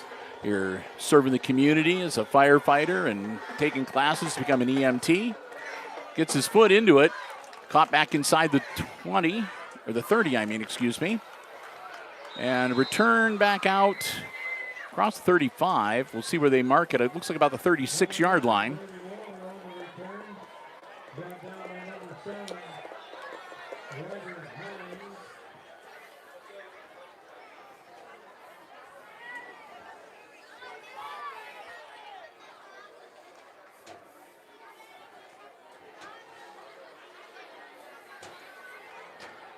Oh, and I just wanted to let you know, too, your request to be able to wear the GoPro when you make your visit to the Lucas County morgue has been denied. Oh, okay. that sounds pretty reasonable. I don't think anybody wants to be seeing that. No. Not that I actually made that No, request. He did not. I'm teasing him because he's a little nervous about going over. Yes. He'll be fine. Part of the state requirement Yep. for becoming an EMT. You'll be fine. Yep. Might be kind of a ooh when you see it for the first time, but after that, you know.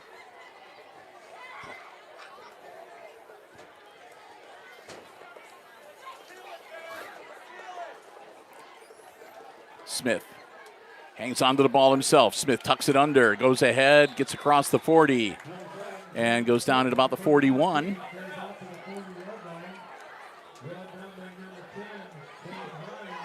I'll bring up third down. And long for the Aces with 25 seconds to go in the quarter.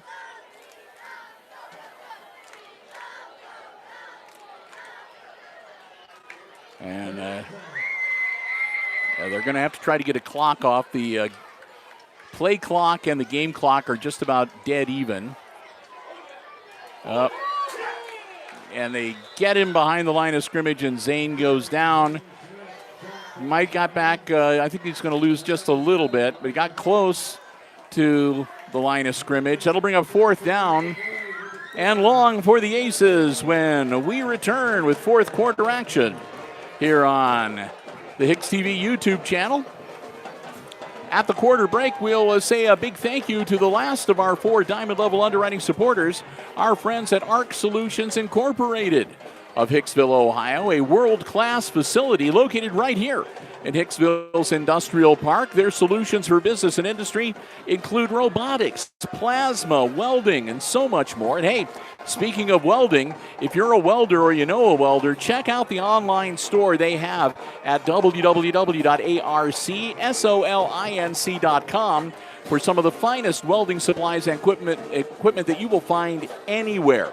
We want to thank them again for their continued diamond level support of all of our Aces sports action. If you go online, check out the many projects, the gallery of the projects they've done around the area, around the state, around the country.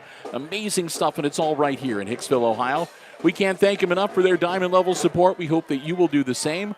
ARC Solutions Incorporated of Hicksville, Ohio, in the Industrial Park and online at www.arcsolinc.com. Here we go. Level drops back to punt. High snap. Gets his foot into it. Drops down. Caught at the 30-yard line. Working his way back up to about the 40, and I'll take him down there. I think that was Hines, number 10, with the return. Bell helping to get him to the turf for the Aces. It'll be 1st and 10 Antwerp at their own 40-yard line. 11:52 to go, and we're tied at 13. Just said, still anybody's game here at Aces Field tonight.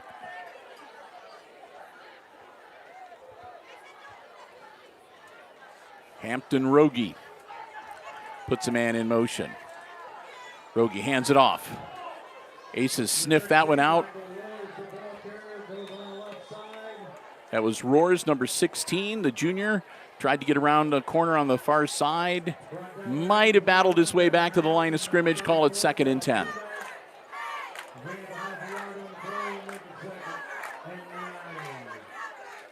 Now they're going to give him credit for a yard. So 2nd and 9 officially,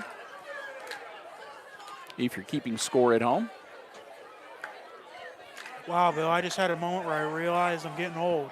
The cheerleaders were asking the freshmen what's their number. 29. Oh, man.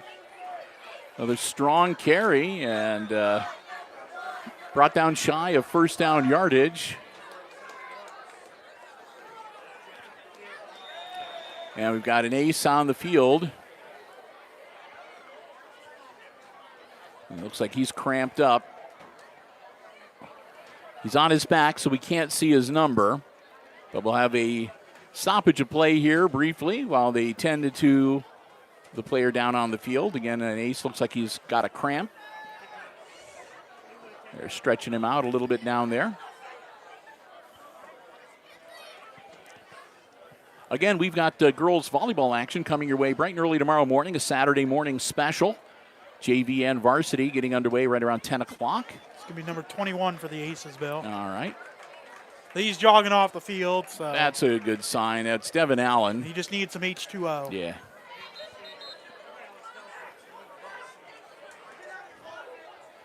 Whole region could use a little H2O. Yes. Hopefully get some of that rain they're talking about maybe seeing off and on over the next couple days.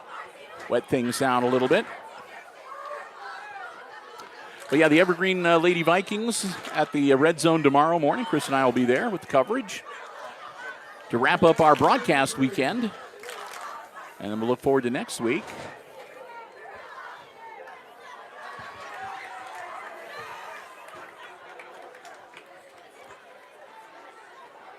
Powering ahead, and that should be good enough to move the chains. As Clevenger gets the carry. Gage Clevenger will get the Archers a fresh set of downs and get the ball across midfield. It'll be 1st and 10 Antwerp at the Aces 49-yard line.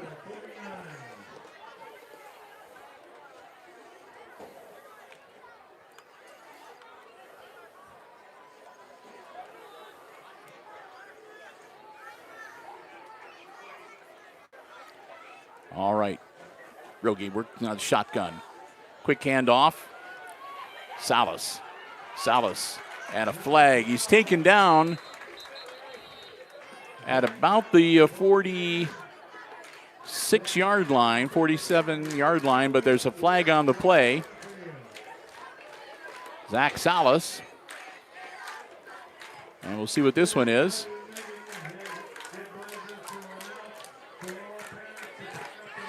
And the Archers are moving backwards.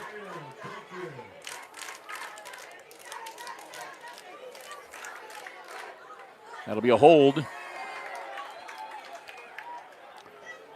So that's, I think, about the third or fourth time tonight that a hold has bit the Archers a little bit and backed them up. Puts them back on their half of the field. As we get to the 10-minute mark. 10 minutes to go in this one. Tied at 13. Rogi looking down the field. Rogi pointing at a receiver. Caught. Nice play. And he got a lot of that lost yardage back.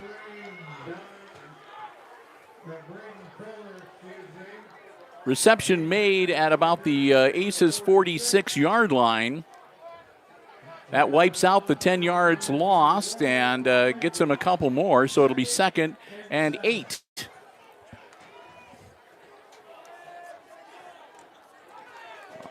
Archers come to the line. Again, Hampton Rogi working out of the shotgun. Rogi, quick handoff. Straight up the spout. That was Roars with the carry, and that's Salas with the carry, and Salas will be about a half-yard shy of moving the chains. Zach Salas gets him to the 40, and they need to get to the 39 for the first down. So 3rd and 1 coming up for the Archers.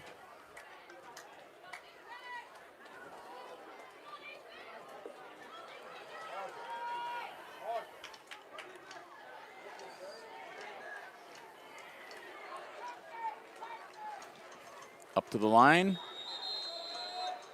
And a timeout. There's some confusion. You could tell that between Clevenger and between Hines and between Rogi, there was some confusion. They weren't sure who he needed to go where. And before they could maybe snap the ball on what might have been a disastrous play with people in the wrong spot, doing the wrong thing, Archers call a timeout, but that's their second timeout. 9:05 still to go in the game, and now the Antwerp squad can only stop the clock one time for the remainder of the game. The Aces with 2 timeouts left in their back pocket. Yeah, it was a nice toss by the cheerleaders down there. They got some good height. That gal got up there. Oh, they're holding up the frame. Who's going to get the Aces fan of the game? Not sure yet.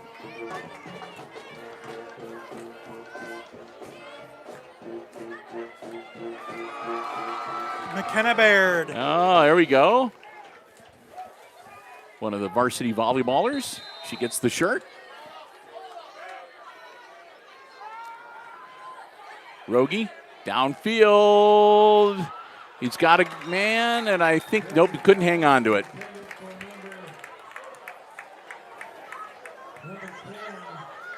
Intended receiver, Kane Hines, couldn't hold on to the football, and it's incomplete. And why not? It's still 4th and 1. They can still try to just power it ahead for a yard to move the chains. So why not take the shot on 3rd and short? So here we go. Aces want a timeout. Now the Aces want to talk things over. The Aces will burn their second timeout. So Hicksville, with 9 minutes left, will only have 1 timeout remaining for their side of the coin for the remainder of the game as well. So the Aces want to talk about it.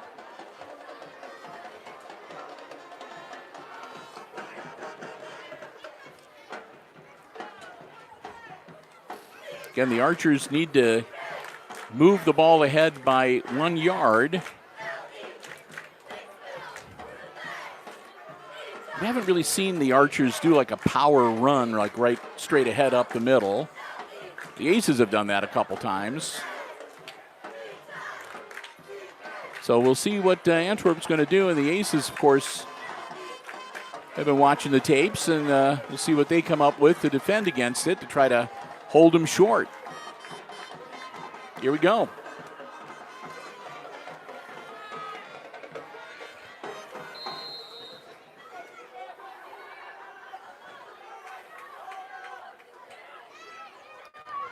They're going to give it to big number 75, and he's not going to make it. He's not going to make it. They've given it to that's the second time they've done the power run with their big back Keegan Gray-Wyckoff, who's 6'6" and 276 pounds. And the Aces just do not let him get across the 40-yard line. And it is 1st and 10 Hicksville as the Aces D gets the job done.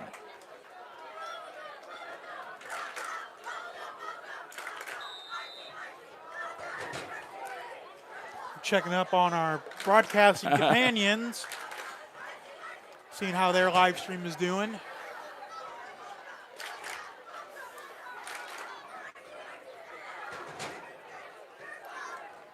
All right, Aces ready back on offense. Tied at 13. Smith caught. Short gain, but it'll get him out to about the 44-yard line. Ball caught by Paxton Yoder. Yoder getting a reception tonight.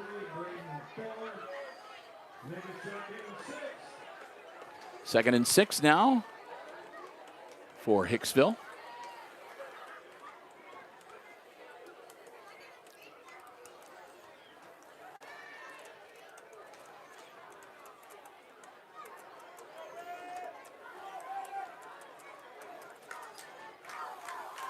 And again, a quick hitter. Oh.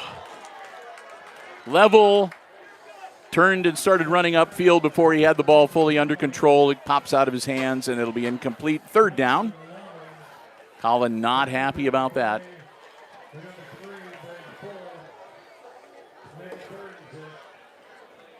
Third and 6 now for the Aces. 8:15 to go in the final quarter here.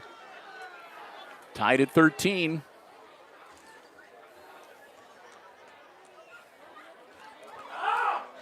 Smith gets the snap. Smith running for his life. Smith gonna lose yardage, and the Aces will have to punt. Nobody able to get free and open downfield. Smith tried to take off, and they got him by the jersey, and they bring him down back at the 41-yard line. Now they're going to give him forward progress to the 42. That'll bring up 4th and 8. And again, most likely the Aces will be turning the ball over as they bring over Level to drop back and punt.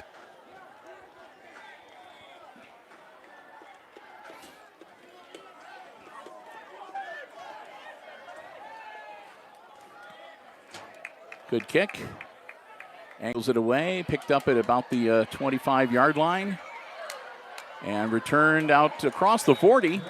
Pretty decent return. Again, that was number 10, Kane Hines. He'll get it across the 40 to about the 42, so not bad field position for the Archers to set up shop and take another crack at putting some points on the board here and breaking this tie.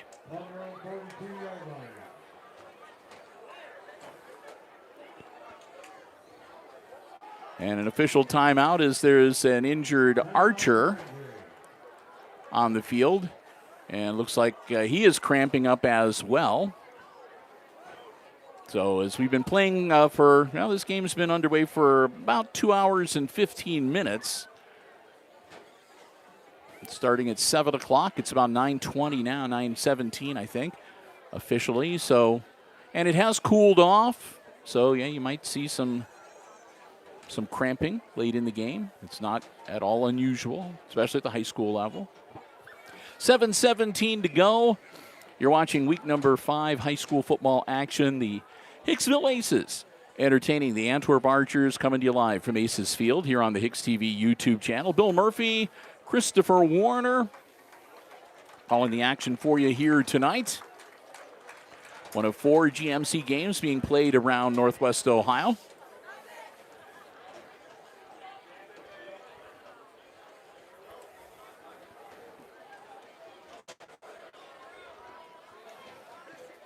I was pranking one of the firemen, so I was zooming in. I had the band in shot, and I had 2 firemen present, so I texted one of them and said, "Hey, look up."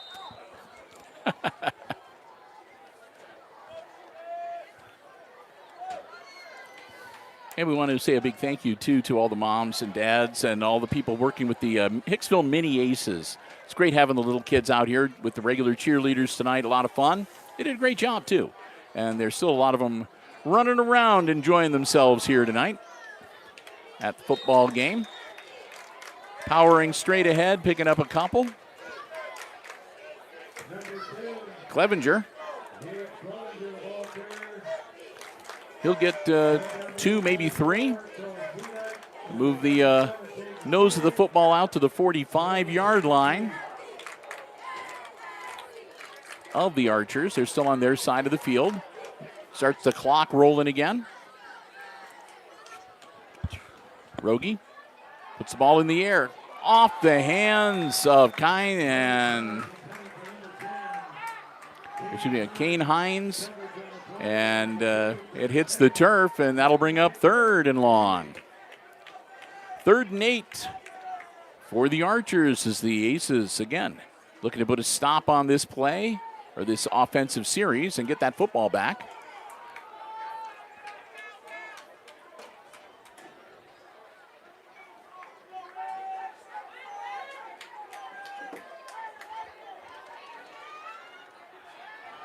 And that's a quick hitter, and again, incomplete. Intended for number 3, Braden Fuller. The sophomore has it bounce off his hands and hit the turf, and that'll bring up 4th and 8. And decision time for the Archers. Ball on their own 45-yard line. They need to get the ball to the 48-yard line of the Aces. And it looks like they are going to punt it away. Put their trust in their defense.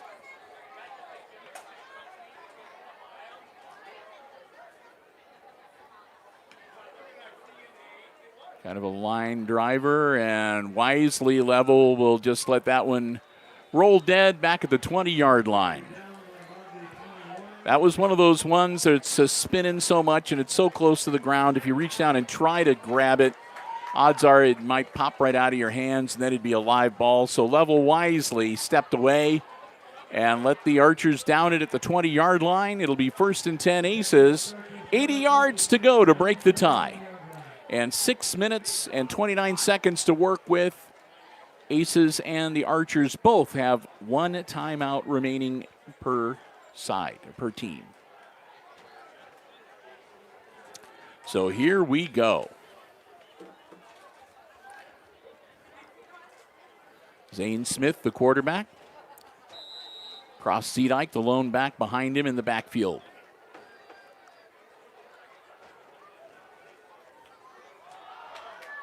Zeedyke gets the carry. He'll push forward for a couple.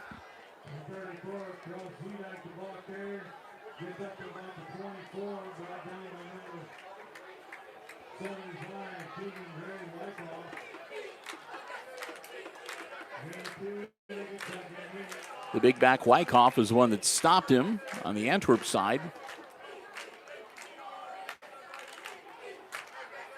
Pickup of a couple, it's 2nd and 8. Caught.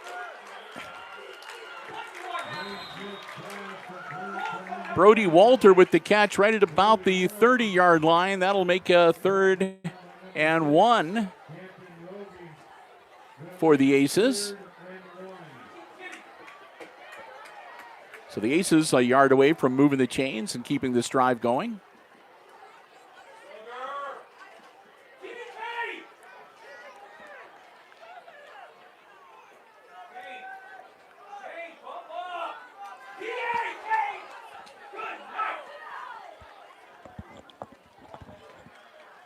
Very vocal coaching going on right next door. They're into it. And they're going to, oh, man, they're going to burn their third and final timeout. I don't know what was going on, but the coaches' staff up here were yelling, and they were doing something. So I don't know whether somebody wasn't paying attention or just what was going on. But the Aces used their final timeout, I believe.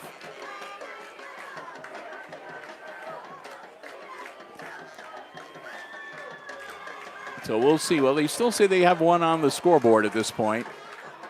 So maybe that was their second, but I'm pretty sure it said one when they called it. We'll find out. They'll get it squared away. It'll be third down and a yard no matter what when we come out of this timeout.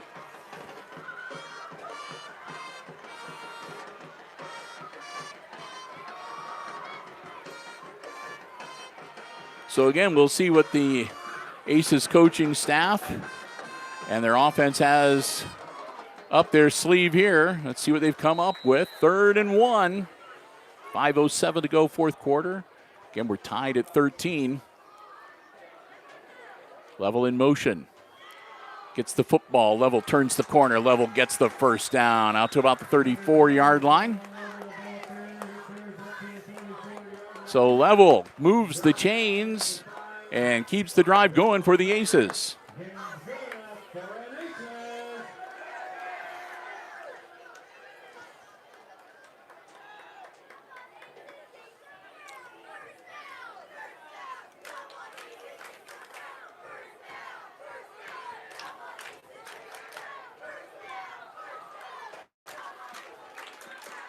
First and 10 for the Aces.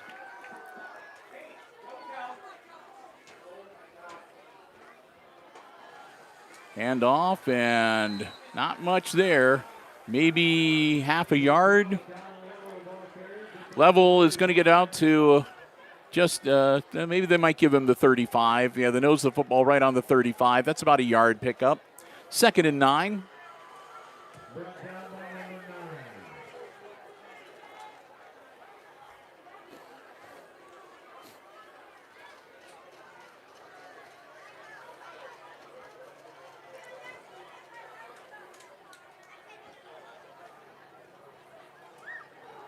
Back up, Smith.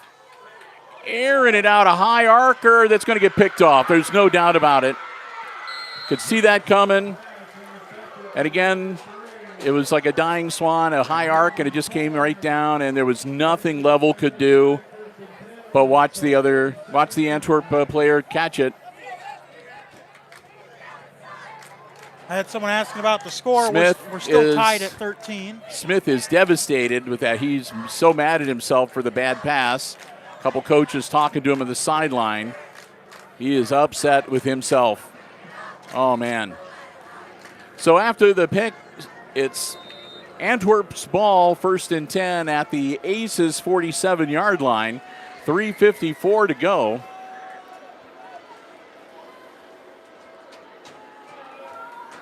Hand off to Clevenger. Clevenger, he'll be dropped. He might have got a yard. Might have got maybe a couple.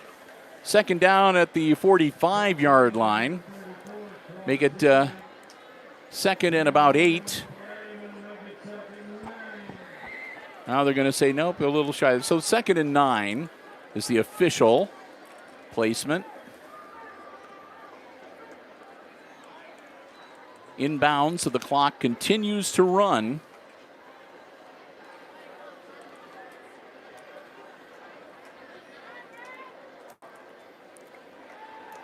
Rogie gets away from the first wave, and it's hit on the run. Salas down to the 20. Hit Zach Salas in mid-stride. He held on to the football, and he motors down right to the red zone. Right on the edge of the red zone. 1st and 10 from the 20-yard line for the Archers.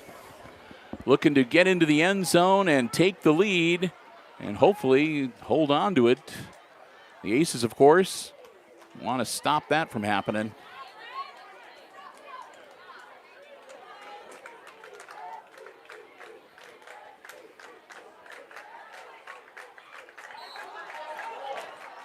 That'll be incomplete.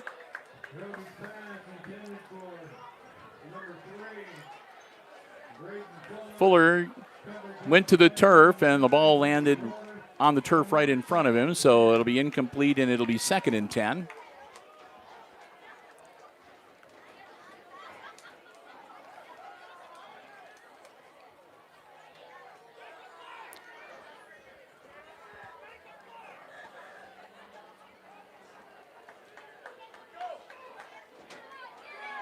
Salas again, he outruns one, and they'll get him in a good open field tackle around the midsection and drag him down after picking up maybe 2 or 3. They're going to mark him at the 17. Gain of 3. Avalos brought him down for the Aces. It'll be 3rd and 7 for the Archers. At the 17-yard line of the Aces.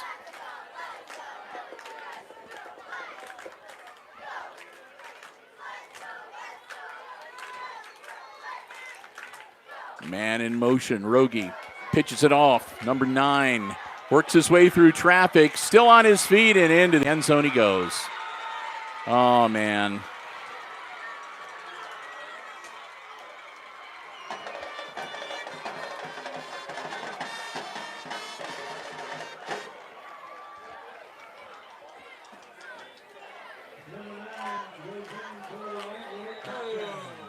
We're going to move the camera away from that. We have a player, bodily fluids on the field. Don't need that.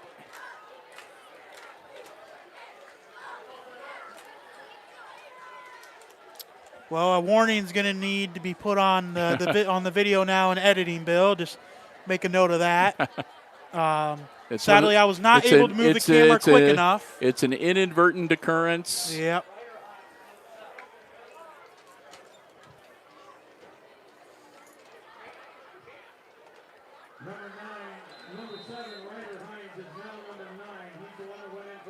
Yeah, Ryder Hines is wearing number 9. He was number 7. Now he's number 9. Ryder Hines gets credit for the touchdown.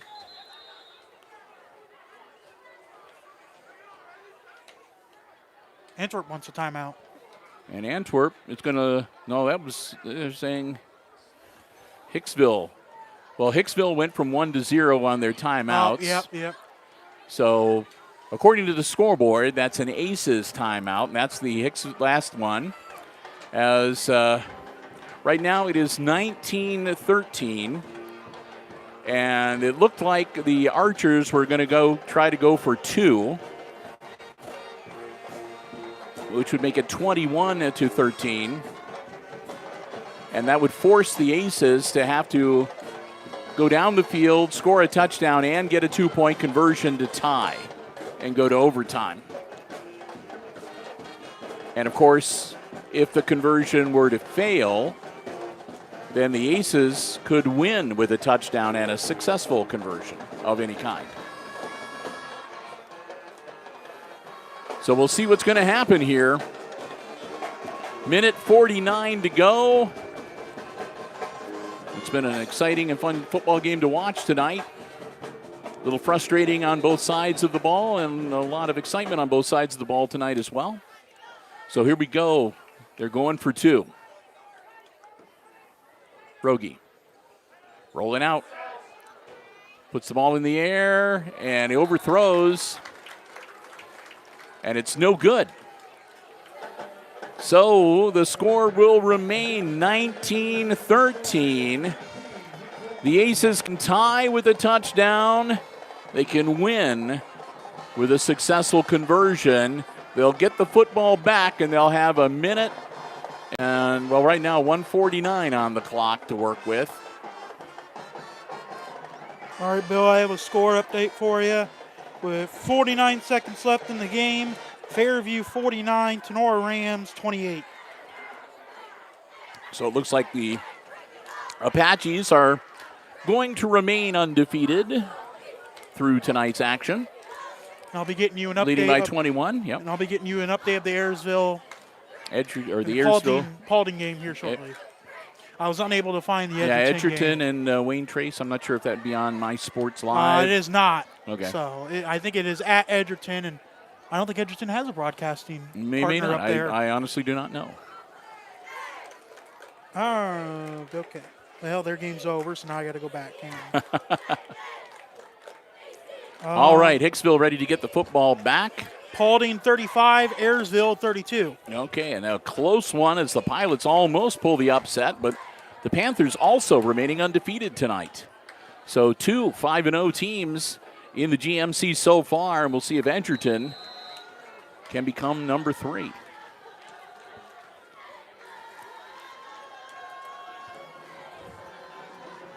Zach Salas. Oh, I take that back. That's not the kicker. Zach Salas is the guy next to the kicker. Picking up and getting some positive yardage.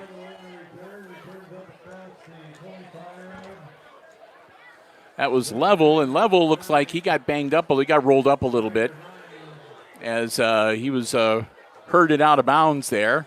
He's shaking it off. Yeah, he'll be needing to hit the whirlpool. He's been playing rough and tumble tonight. He's had some great plays.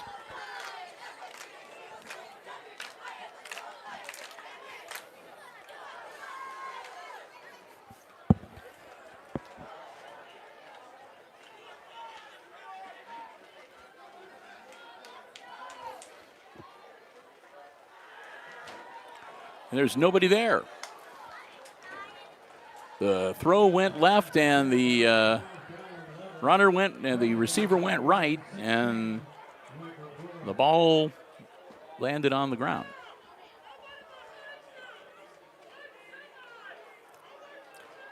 Second and 10 now for the Aces. Man, I'll tell you what, the Antwerp's coach got a voice. I can hear him all the way over here. Smith, and he's going to dive forward and get a couple out to about the 30. Well, make it the 29, so a gain of a yard. It'll be 3rd and 9 now as the Aces just not being able to make anything happen offensively here.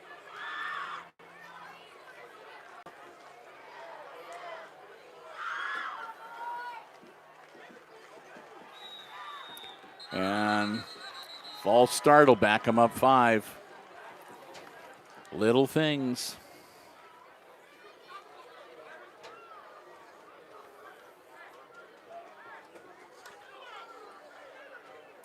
False start on the Aces.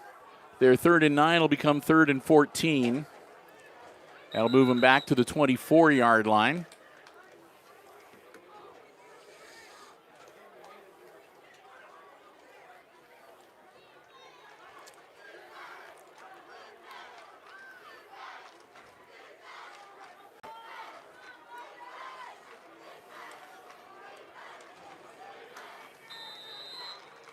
All right.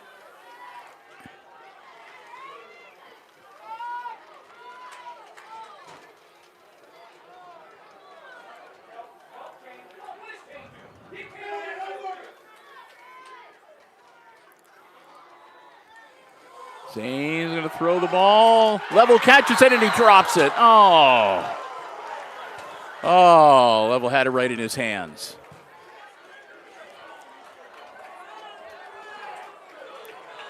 I'll ring a 4th down.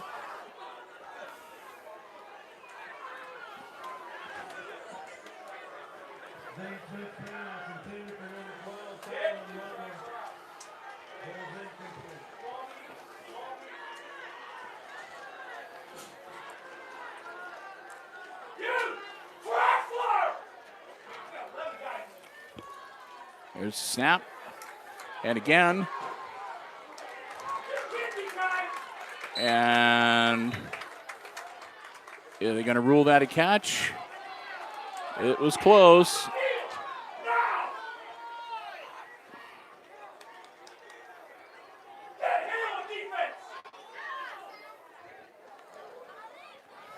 So we're going to have a consultation. It was very close, whether that ball was caught or not.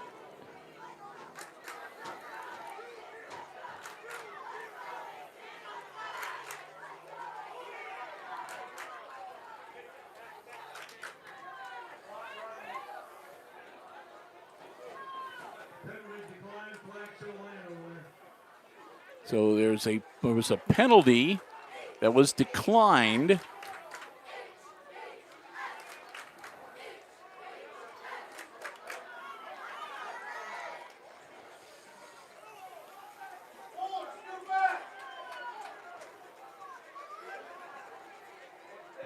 And they're going to say it's a catch. Okay. That's what everybody was really waiting for. We're kind of holding our breaths. But the Aces are going to stay alive here. They make the catch. It'll be a 1st and 10 at the 42-yard line with 40 seconds left to go. Smith, nope.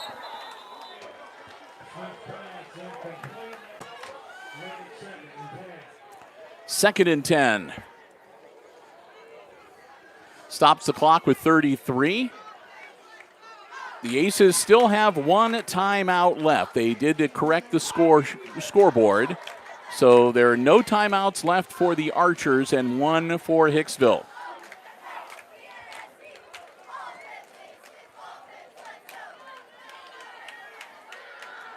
Zane Smith. Again, he's going to launch it. That's going to be picked off. That'll be the ball game. Oh, man. Dominic Laker with the INT, and that'll put an end to the Aces' hopes of picking up the second victory of the season here tonight. Aces can still stop the clock one time, but that's not going to be enough. So with 25 seconds, they can take a knee. They can pretty much take a knee and just let time expire. Which I have a feeling that's they're going to exactly line up in the do. victory formation. Yeah, well, I think we heard what they're going to do, Bill. I just hear their coach going, we're taking a knee. Yeah. They'll take a knee. That'll do it. Oh, man, what a tough loss tonight. The Aces started off just firing on all 8 cylinders. Had a really great night. This was a hard-fought and really a close game. And it's a shame somebody had to lose. But again, they'll congratulate each other in midfield. And the time expires. Your final score tonight will be the Antwerp Archers stealing one from the Aces tonight, 19-13, the final score. We'll get ready to wrap up our broadcast so that we can run down to the field and hand out a Guilford Key Play of the Game award. Before we do, we do want to say a big thank you once again to all 4 of our Diamond Level Underwriting supporters making our coverage possible tonight. That's the Jim Schmidt family of automotive dealerships in Hicksville, Ohio. Jim Schmidt Chevrolet Buick, Jim Schmidt Ford, and online at jimschmidtauto.com. Thanks also to APT Manufacturing Solutions of Hicksville, Ohio, located in the Industrial Park and online at aptmfg.com/careers. Thanks to the Hicksville Pharmacy. They're your good neighbor pharmacy located right in the heart of downtown Hicksville, Ohio. Phone 419-542-6218 for the latest information on flu shots, COVID boosters, and more. And thanks to ARC Solutions Incorporated of Hicksville, Ohio, a world-class facility located in Hicksville's Industrial Park and online at www.arcsolinc.com. Thanks to Bruce Guilford Real Estate and Auctioneering Associates of Hicksville, Ohio, their main office located in downtown Hicksville. A gold-level underwriter underwriting all of our Aces football action for the GMC season, and proud sponsors of the Guilford Real Estate and Auctioneering Key Play of the Game. Win or lose, there's always a great play, and tonight there's no doubt in my mind that Mr. Level is the key player of the game tonight. A losing effort, but again, a fumble recovery, a long run into the end zone for what at the time was a go-ahead score. So congratulations, Colin Level is the Guilford Real Estate and Auctioneer key play of the game.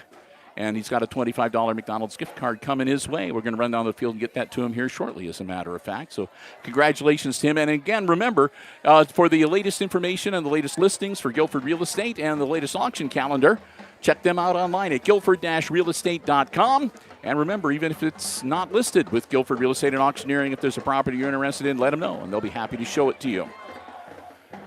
So with that, we're going to wrap it up. Again, a big thank you to the Hicksville Athletic Department, Mr. Haughton Overmeyer, for giving us our press box space, allowing us to be here with the live stream coverage.